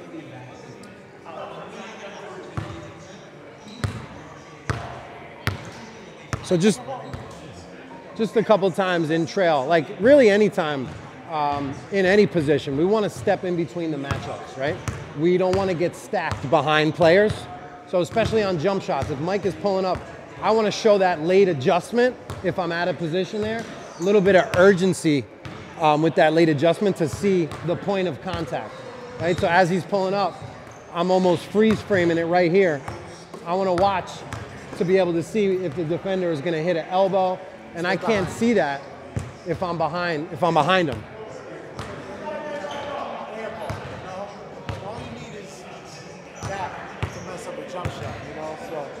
Getting in between every matchup is what refereeing is all about. And it's harder to referee plays to the basket because there's just going to be some contact that happens. A little different on jump shots. On jump shots, you can't touch my arm. You can't bump me on a jump shot. You have to let me land. So there's a lot less tolerance with contact on a jump shot. So we just got to make sure we step in between to see the point of contact. What else? Just your point. Just want to see it a little bit. Just try to make it a little sharper. Yeah, just out and out of bounds. Just a little. Just finish it. I think you're kind of almost going halfway out. Extend the elbow all the way. Not so it's robotic and perfectly straight. There can still be a little bit of bend, but just kind of that outward pop at the end. Just adds to your court presence. You know. You got any questions? We were in the middle of. Oh, we were talking about the right way to score a goal. Should you do it all one arm? Should you vary it? And I like variety. You got to do what works for you. But I change it up depending on where I am, depending on the formation of the players. I do both. So I go right to right, I'll go right to left, just to show a little bit of variety, you know? And I think a lot of guys do that. I just didn't know if there was like a correct, like, you know. No, there's not. They don't tell you anything in the mechanics manual. Like, it should be all strong arm, strong hand, same hand, so to speak. Now, a little bit different when we're pointing. I was telling the ref from last game, he was stopping the clock and then pointing at the same time. That we only have to have one hand, and it should be the same hand. So if I'm stopping it with my right hand, I got to point with my right. I'm not going to go right to left. On and out of bounds. Yeah, on and out of bounds. Sometimes when you pivot, it becomes the other hand, but it should stay the same hand. It should stay the same hand. When you pivot, that's okay. You're going to square your shoulders to the new direction. I just, if I'm on the run, and then boom, and it becomes just that, stay with the right. With the same So, and to combat that, like I said, you just got to turn the hips and shoulders, so you're pointing, you're squared to the new direction. You're scored at the table. You went like this. All we need is one flush. Whether you're doing two fingers, but just like flush it and sustain it. Meaning you're not just dropping it and coming back. You're not pointing the button. That probably comes from rushing it to Score it. Score the goal. White, 24. Hit. One shot. Each signal should have their own cadence to it. Should almost be 1 to 2 seconds for each signal. So it's just not, you're not rushing at the table. Score it, 24, hit. Sometimes I roll through it to just get the game back. Understood. No, and shouldn't do that, yeah. Listen, we've all been there. Yeah. We've all been there. Just trying to give you tips that you can apply, like, you know, during your regular season. For presence, too, not just for accuracy. And presence leads to believability, which leads to trust, which leads to more respect and less management. You know, players kind of get a sense of that. That's why it's always good to present professional signals and just have that sharp look, you know? Good stuff, man. Appreciate it. Thank you. Yo. Got a player if you want to. What's up, man? How you doing? What's your name? Ryan. Ryan. How you doing, Ryan? I'm good. What do you got? I'm doing really well. I don't have much. We won. You won? A 24-2 run. I noticed that's for Kobe and Gianna. Respect, like 2 respect. years ago, 2 days ago. But Got any referee questions? Any rule questions? Any interpretations of plays that you're like, why do they call it like that? I don't think I do. We were up enough that it doesn't really matter. If it was a close game, I'm sure I would. I've yelled at refs a few times. I gotta go. I gotta go.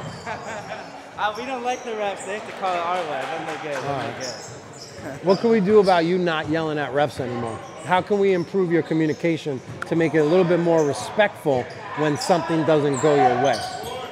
I mean, I feel like in the heat of the moment, you know, sometimes you might come off harsh, but I feel like if the refs are chill and like the heat of the moment for 1 second, they let it slide and then you can communicate after the play and sort of come to an understanding. But at the end of the day, like in sports, you know you're going to get bad calls. As long as they're calling it fair, as long as they're willing to communicate with you after a bad call, I feel like as a player you're going to be happy, you're going to be fine with it. Yeah, I mean, it's a competitive environment, so there's emotions involved and there's reactions involved, and we have to allow up to a certain point. Yeah, we understand that there's going to be some reactions and frustration, but it's just a question of when does it cross the line to disrespect and showing up the official. Yeah. So if you can kind of keep your reactions short and quick and move on quickly, it's when players don't move on and that initial question or reaction turns into like a debate where it's a back and forth. You ask me a rule question, or if you ask me for an interpretation about a play, I'm going to give you an explanation. But if there's a back and forth after that, that's where we have to like give warnings and give technical fouls. So. Yeah, no, I mean that's all fair. I feel like I might be mad for a second personally, and then I move on, and you gotta have like a memory like a goldfish, and then it's good. Yeah. But I enjoy the refs here. I do not know his name, but he's the man. I had him last game. And we had some back and forth. It was very friendly. He told me some, whatever I did wrong. I remember I hit a ball out of bounds or something. I told him that it was off them. But then I said I did foul him, but I was trying to get him to call it for us anyways, even though I knew it was off him, but I fouled him. So it was technically the right call. But there you go. It was just some good banter.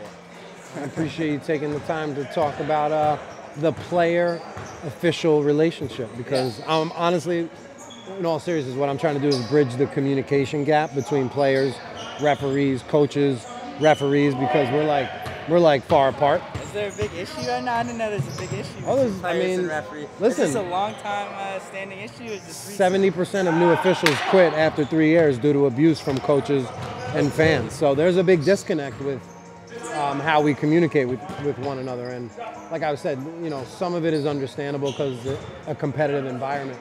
But it's our job to uphold the respect of the game. You know, that's making sure the players are safe, number one, making sure the game is fair, but also making sure that there's respectful communication going on. So that's it. Absolutely, I'm all for that. Nice. Nice meeting you, man. Yeah, it's good meeting you. Take care. I hope there's some good clips in there. Yeah, we got some good clips.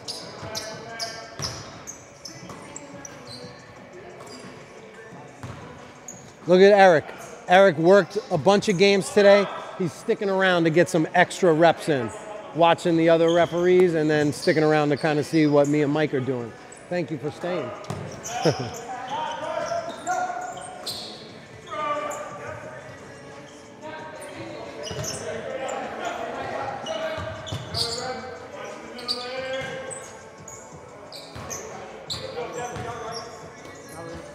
Yep.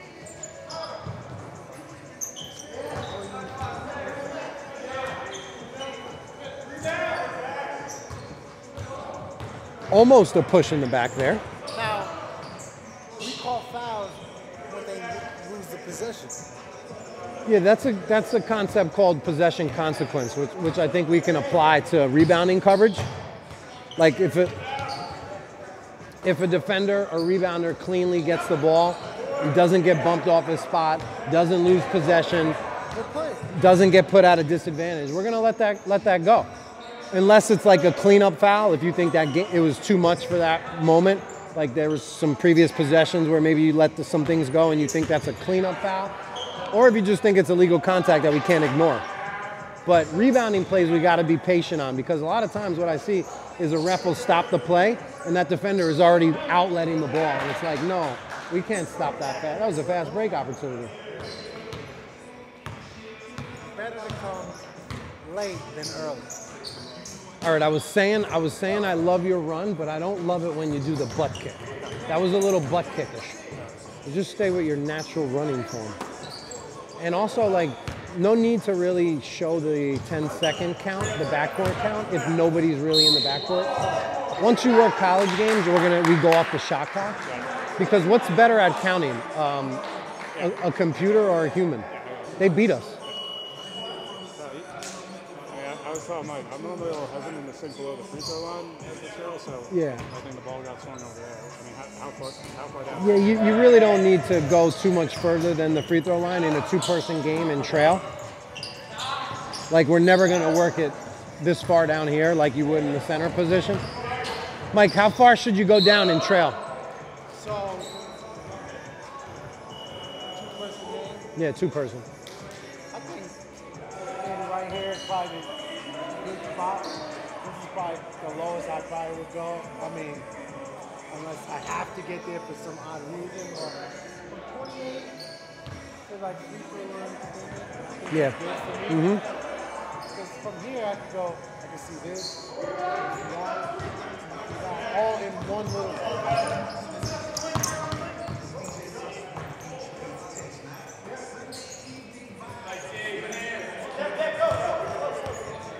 Doc, let me get Doc. Let me get Doc over here. Doc is filming a documentary. You seen his brother? Is he? He's a twin. No. I saw him on. Yeah, he's got the chop. Yeah, he's going wherever he wants. Yeah, he's good. I told him that. I said you should be helping people out too. You're good, man. His dad is a big-time boxing official. Works fights at the Garden. He's got the pedigree. Great family. I met his. He probably got hands. He probably got hands. If you're a boxing ref, you probably used to be a boxer. You're not the one to mess with. All right, good call.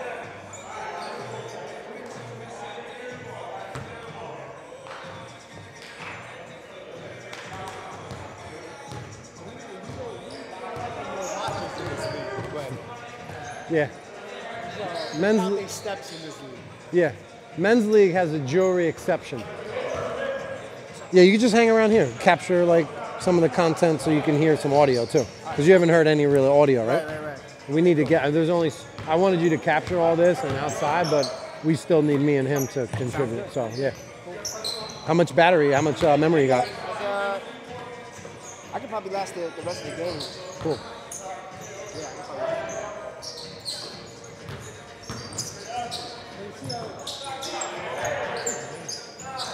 I know, I suck at names.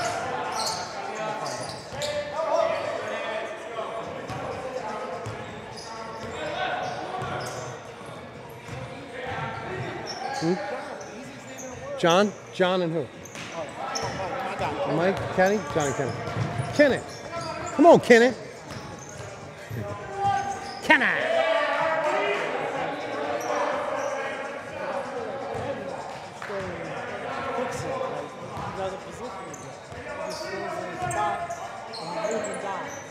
His feet are in cement.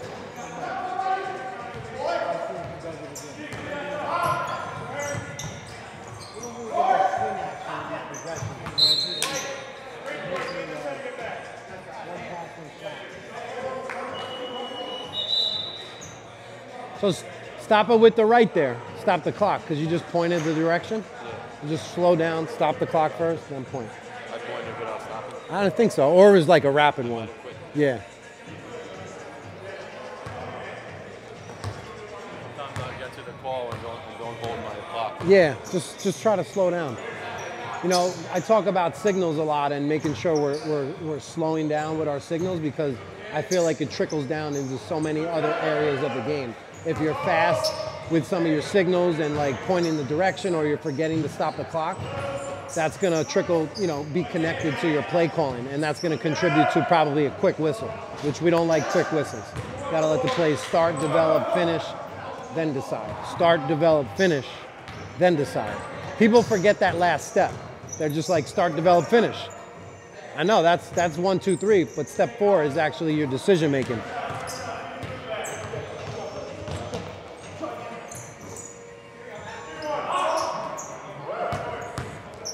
Feel free to ask questions too, for content purposes. You got any plays from your game today? And it's in a more demeaning manner.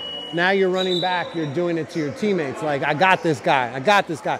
That's something I'm still gonna address though. Yeah, you talk to him. I'm not gonna address it with a technical foul like I would on the spot, but I'm gonna go up to him and say, hey, you're too talented to be celebrating like that.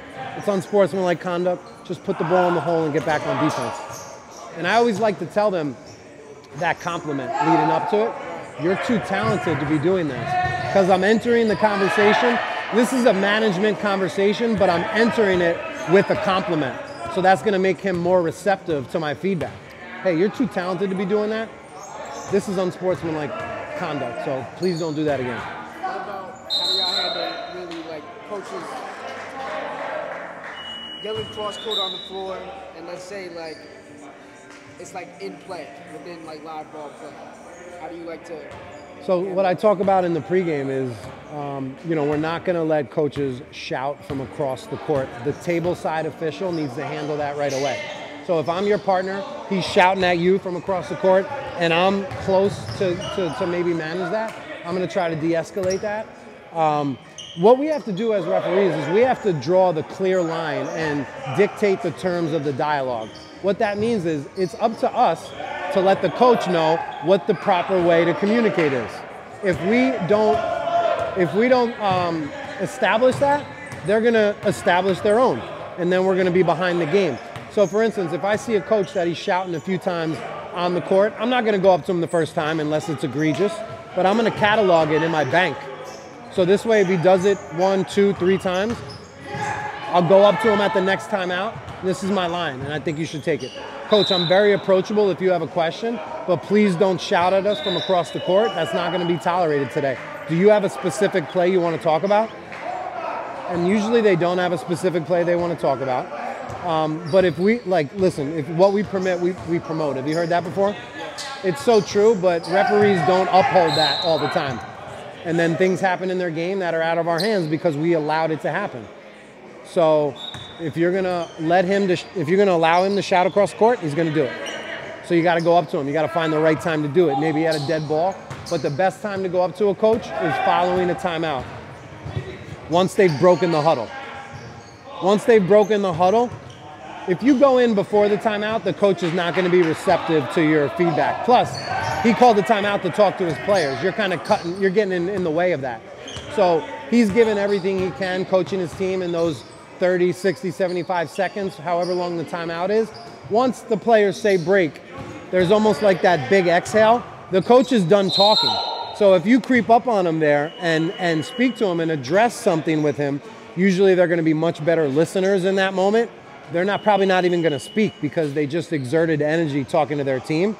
So that's where you go up to him and talk to him. Hey, coach, like I said, I'm very approachable if you have a question. We're not gonna tolerate you shouting at us from across the court. You got a specific play you want to talk about? No, I just think my guys are getting hit and, you know, I thought we got hit on one end. Okay, coach, I'll watch for it. I'll watch for it. I hear you. See, there's two kinds of language. There's two kinds of approaches with coaches. There's a defensive approach and an offensive approach. Defense is where we're more or less just listening to them. I hear you, coach. I'll watch for it. You could be right. Talk to me. What did you see? All of these are examples of defense, and we have to play defense a lot of the times, but we also have to know when to play offense. And what I just demonstrated about the timeout, that's me going to play offense. I had to address something that was happening. You were shouting from across the court. Now I have to go play offense. That means I'm not coming up to listen to you vent.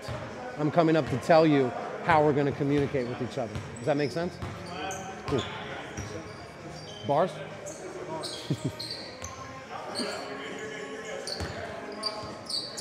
That was a good clip. Clip it, Mon.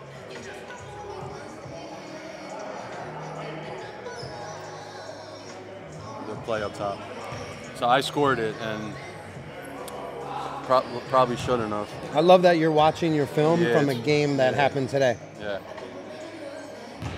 So I had him on the backboard when the ball was on the rim. Now, for our rules, it should have been a tech, not a score, but I think it's just play on. I don't think that should have been a tech. No, because that's our rule. What's the rule? It's an NFHS rule. Yeah, he has to do it on purpose, or right. He's allowed to slap the backboard if it's a. So that was what someone sent me when I was asking them about it.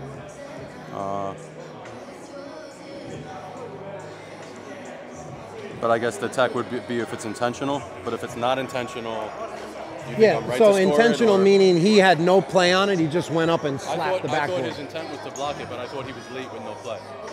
I think that play you can probably leave alone because I think he's making a legit shot attempt. Even though he's late and his attempt isn't like. Yeah. I mean, he's not that late.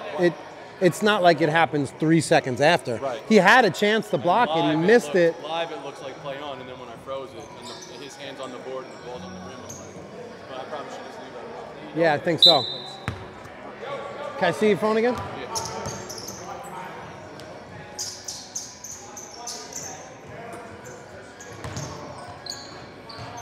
Thanks. What do you got, Mike?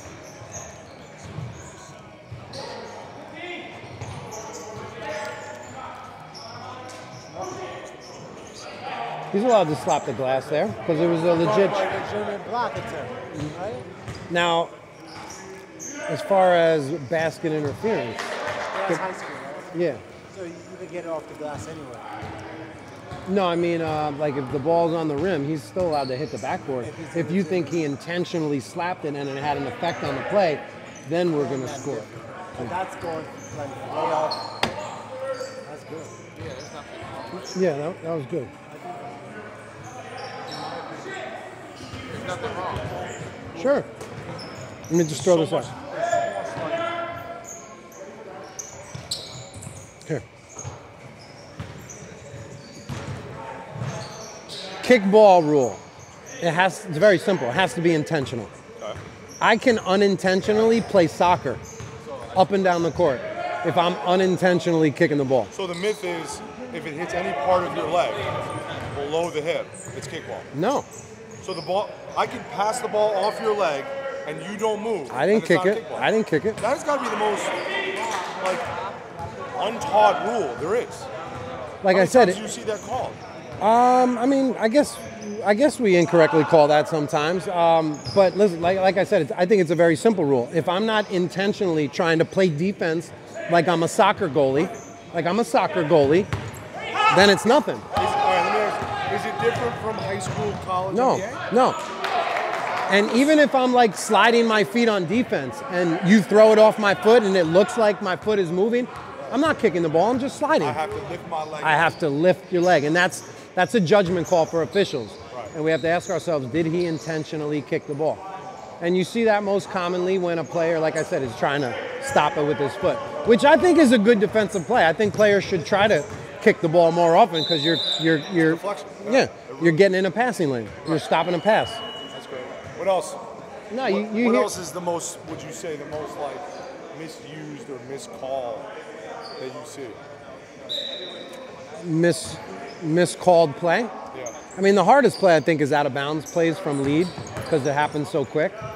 I know I've had a lot of out of bounds in lead this year where I'm like, I wish I had a monitor to go look at that one.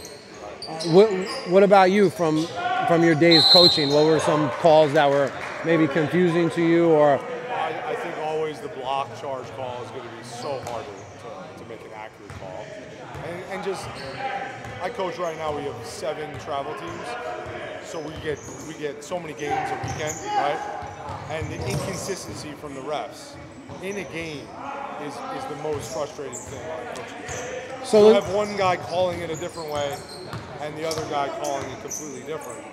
So the rule, let's talk about the block charge play. The rules change a little bit based on if it's a dribble versus an airborne shooter.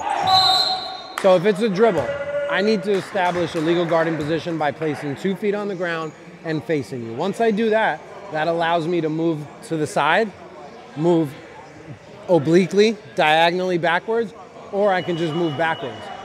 I can't move forward. So you back to your question, what's like the most common? A lot of times you see us, we'll call a charge and the coach will be like, but he's still moving, you can't move. Correct. That's a big misconception. So if I'm driving and you're sliding your feet, you don't get square to me. Don't get square to me. There's no such thing as squared. Did I establish a legal guarding position by facing you with 2 feet on the ground? So if you're sideways, that's not a legal guarding position. If I'm not squared to you, so I wouldn't. Play D here. I drive it. You drop that left foot, and we're here, right? I'm good. And I'm into you, and you fall. And you create a legal contact. That's a charge. So that's, in my opinion, a lot of people don't understand. A lot of people don't understand it. A lot of coaches he's sliding. Well, I know, and that's why like words like he's moving or he's not set, they're not applicable terms. You have to. What we want to hear is he in a legal guarding position? Did he maintain his legal guarding position? You know. Here's another one.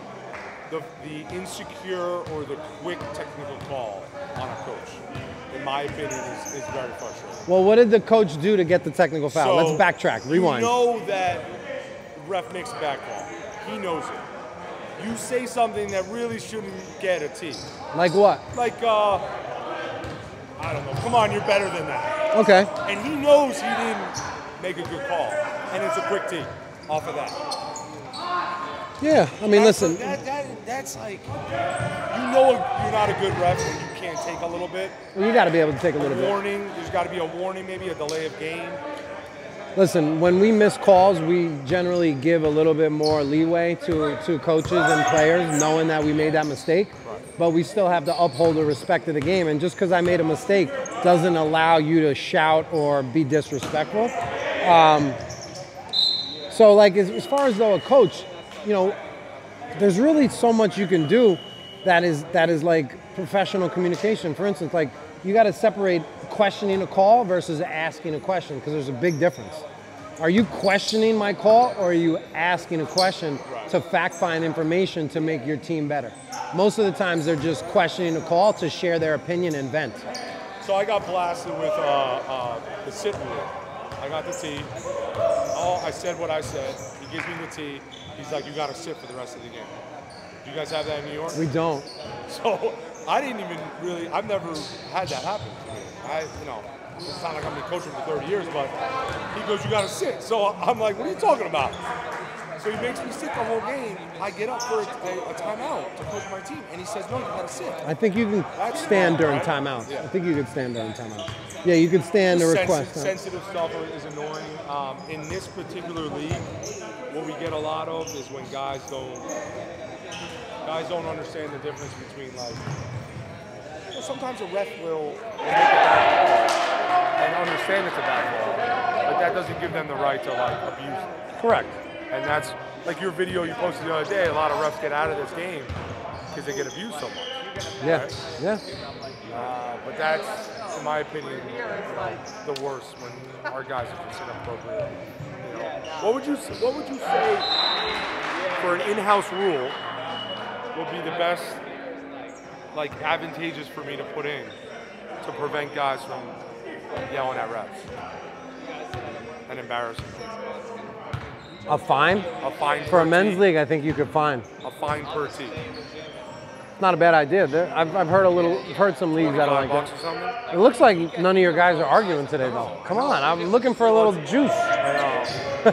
I'll get you the juice if you want it. From who? The one kid was, this kid is fantastic. I just had him mic'd up, number 7 in red, right here. He's awesome. Good player? Or just an awesome person? Just, no, like, awesome for being mic'd up. Oh, okay. Yeah, that's a good idea that you guys started micing up your players. I got the device from you, man. And I got the device from him. Although I have a different one, but I think it's the same thing. So he's taking, what's he doing? He's doing picks? He's just shooting a dock. He's going to shoot a dock to do some edits. I'm going to be able to, are you going to post it and tag me? You know what Yeah, I'm going to take some time doing it. All the original clips that I have, you can go in a Google Drive folder. Oh, that'd be great. Yeah, you can have them all the originals. And I'm going to make something out of it anyway. We're gonna split this anyway, right? Yeah, whatever you want to do, man. Just get you got your phone with you? Yeah, I do.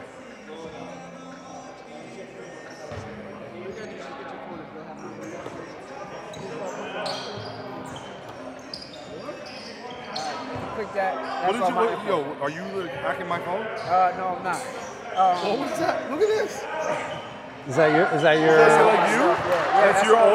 Yeah. Holy shit! Don't you have something like that? Bro, I just. The card thing? Yeah. Everybody's What is telling that me called? It's called the dot card. card. You do Yeah. that in the It should club be- with girls? Yes, that's what my boy said. My boy said that. Yeah, this should be called the dock card. Yeah, that's Mine's what busted right now. because I've been doing ham on this. Coming out, I was like, no, you gotta get the dot card. I'm like, Yeah. is that where you're going? As soon as I created a website, I said I gotta get one.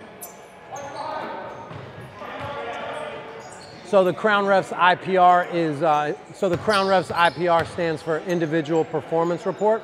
It's our film review service. So basically an official sends me their game link and I do a comprehensive 7-part breakdown that comes in the form of an email. I've worked with over 52 officials from around the country, and basically we break your game down into 7 parts. An overview, which is a general summary of the game. Then we highlight your areas of strength. Then we highlight your areas of growth and improvement, and that comes in bulleted paragraphs. The meat and potatoes of the report is a game notes section. That's where we timestamp notable plays from the game and add our instructional feedback and comments, and just trying to give officials a different perspective to allow them to look at the game under a new lens. I'm not sitting here trying to tell the official, oh, you got this play wrong, you missed this travel. We're just trying to inspire kind of new thoughts and a different way of looking at the game. We also, another category is next steps. So there's a lot of information in this report, and the next step section kind of gives you next steps on how to apply all of the information. Another cool part of the report is the video breakdown. That's where I record myself and do a personalized mechanics video. So I'll basically, perform some of my signals. You can take what you like, disregard what you don't, I'll also mimic some of the things that I saw out of you. And then after you have went through that report, you're gonna watch your game again with the game notes as an overlay. That's kind of like the next step of the report. You're gonna watch your game again while you're looking at all my comments. So you'll go to 1347, see what I wrote, go watch that play.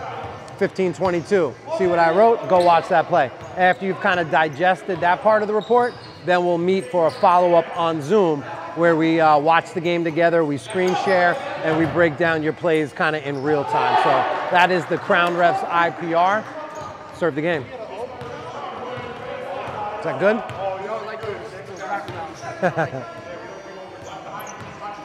What else do I got? What is the Crown Refs community? How do officials?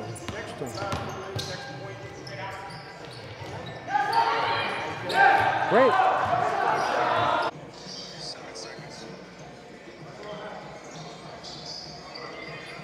Oh, we're stacked. What got? I said he didn't let him land. I don't think.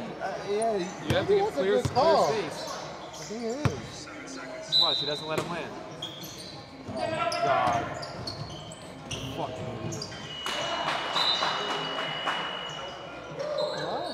Fucking idiot. I didn't see it Close. It was close. It's tough from this angle. We kind of have to see the angle if the ref was down here. Guys. You don't have a better angle? Well, we didn't look at them yet. We'll check it out. We're looking at yours first. You're the main camera. I would love to get all 3 angles. You think we got that? We might have those. Yeah, I can see it. Yeah. I'd like to see it.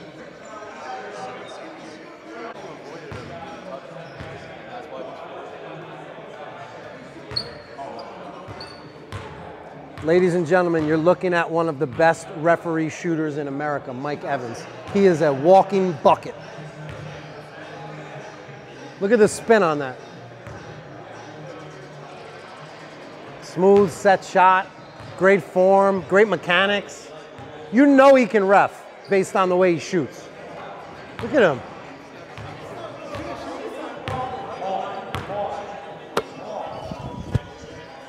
What's up? He's upset. I got the hat on. I do. Oh, wait.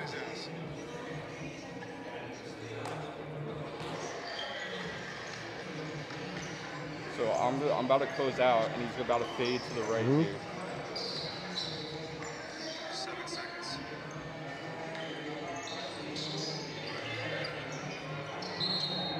He's fading. He's jumping to the right, like I barely graze it. You know, like it. I think you should submit it to the league office, and we'll take a look at it for sure. We'll take a look at it. That's all I can promise you. I don't even know. I have no idea. Good, man. This was great, man. Thanks a lot. I think this is the beginning of a partnership. Yeah, for sure. Absolutely. I would even love to come ref mic'd up one time, too. Yeah, that'd be great. Yeah, I'll do that for sure. Let me know about what your, fuck finances about. Okay. You send me your Venmo. I'll send you something. I want to pay for half of it. Sure. All right, thank you. All right. Sure. And then give you something for your travel and all I that. appreciate that, man. Thank you so much. So just text me about that. Okay. And we'll keep talking. For sure. This is You good, guys got man. anything? Football? No, that was awesome. Really I appreciate thought it. it was good value, right? Yeah, I'm trying to take. I got them in one ear, then the ball, in the other. I know. No, it was great. From my unprofessional opinion with him, I think you probably noticed, right? Like, you make a good call. Yeah.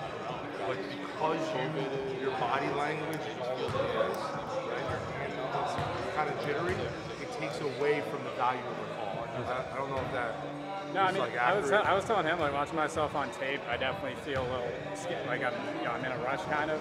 So guys will watch you, and you're like, man, it seems like he's unsure with his body language. Well, it's because when I first started to do this, who's the guy who does, Brandon, the tall guy, he used to always say, like, oh, like, be quick, so I guess I'm trying to overcorrect and be too quick. So, Makes sense. Yeah.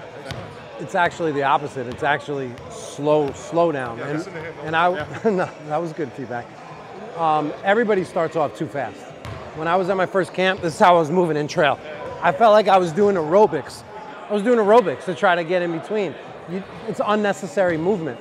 And what worked for me was when I focused on super slow-mo. In order to slow down, I was trying to slow down and it wasn't working. So I said, let me try to go in super slow-mo. And that was just like a little tweak that actually slowed me down. So everything we do, whether it's play calling, whether it's reporting your signals, whether it's communicating with the coach, got to happen at your tempo. Slow down the pace. Because the longer we give a play time, the more information we can gather, and then the better decision we can make too. Yeah, I mean, stuff like out of bounds, stuff like block charge, I mean, such a, because I feel like no one in the gym wants to be on the edge of their seat waiting to find out what the call is. So, again, discard them. It's not about them. They're going to get the call. It doesn't need to happen right upon contact. Okay. That's where we got to slow down, and we got to process that contact. We can't just call a foul immediately on contact sometimes. Sometimes we do it right away. It's like a quick whistle, that was an obvious foul. But on those 50-50 gray area plays, we need that extra 1 second. So start, develop, finish, then decide. Just try to slow down your processing. Don't be in a rush. You don't have to let everybody know what the call is immediately when it happens. Don't worry about the fans. Don't worry about the players. Don't worry about the coaches. We're going at your pace, And I think a lot of refs kind of get in trouble because they're always trying to convince. They're always trying to, you're not obligated to let everybody know immediately what happened. We're going to find out whenever you report the foul to the table. Any other plays that you're finding difficult? Any other parts to the game that you want to improve? No, I mean, not so much tonight. I really feel like everyone was hitting the boards pretty cleanly, but I mean, this league, it's helped me get better at rebounding action and not ball watching. Definitely, I used to be watching actual shot go up instead of guys jostling underneath, I guess. Yeah, rebounding plays try to just take a step wide instead of being stacked underneath the basket, especially on jump shots. On jump shots, usually there's a longer rebound, so that's where we gotta step out a little bit wider. Rebounding is about just kind of having a feel for where the ball is gonna go, and looking at who the two jumpers are, making sure nobody's pulling or holding. Yeah, I mean, I was talking to Mike because I feel like on a break, I'm in such a sprint to A position, and it gets swung to the post, and I go right to B. Mike's like, just stay in A. You got a better view of that one-on-one matchup on the block, the wider you are. So, yeah, that was great insight that you had. I was telling the guys in the last game, in the lead, we're going to mirror the ball, right? So if I'm out here, the ball's out here, the lead should be right, straight lines, right? As soon as I start to move in, the lead is following all the way to the B position. When the ball is opposite the basket line, we're always going to be in the B position in a two-person game. You'll learn three-person. You'll learn about rotations, but in order to be good at three-person rotations, you got to be good at two-person, coverage areas. And doing a good job, man. Take my number. Hit me up anytime. Yeah, I have my phone right now. It's over my back. All right, cool. Yeah,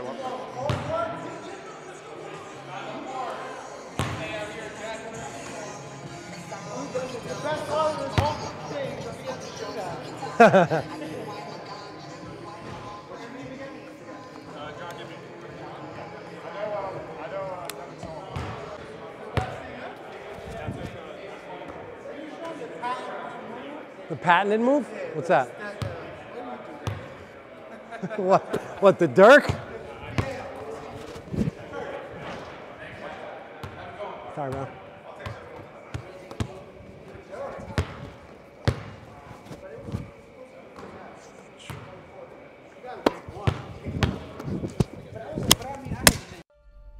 Thank you for listening to the Crown Refs Podcast. Serve the game.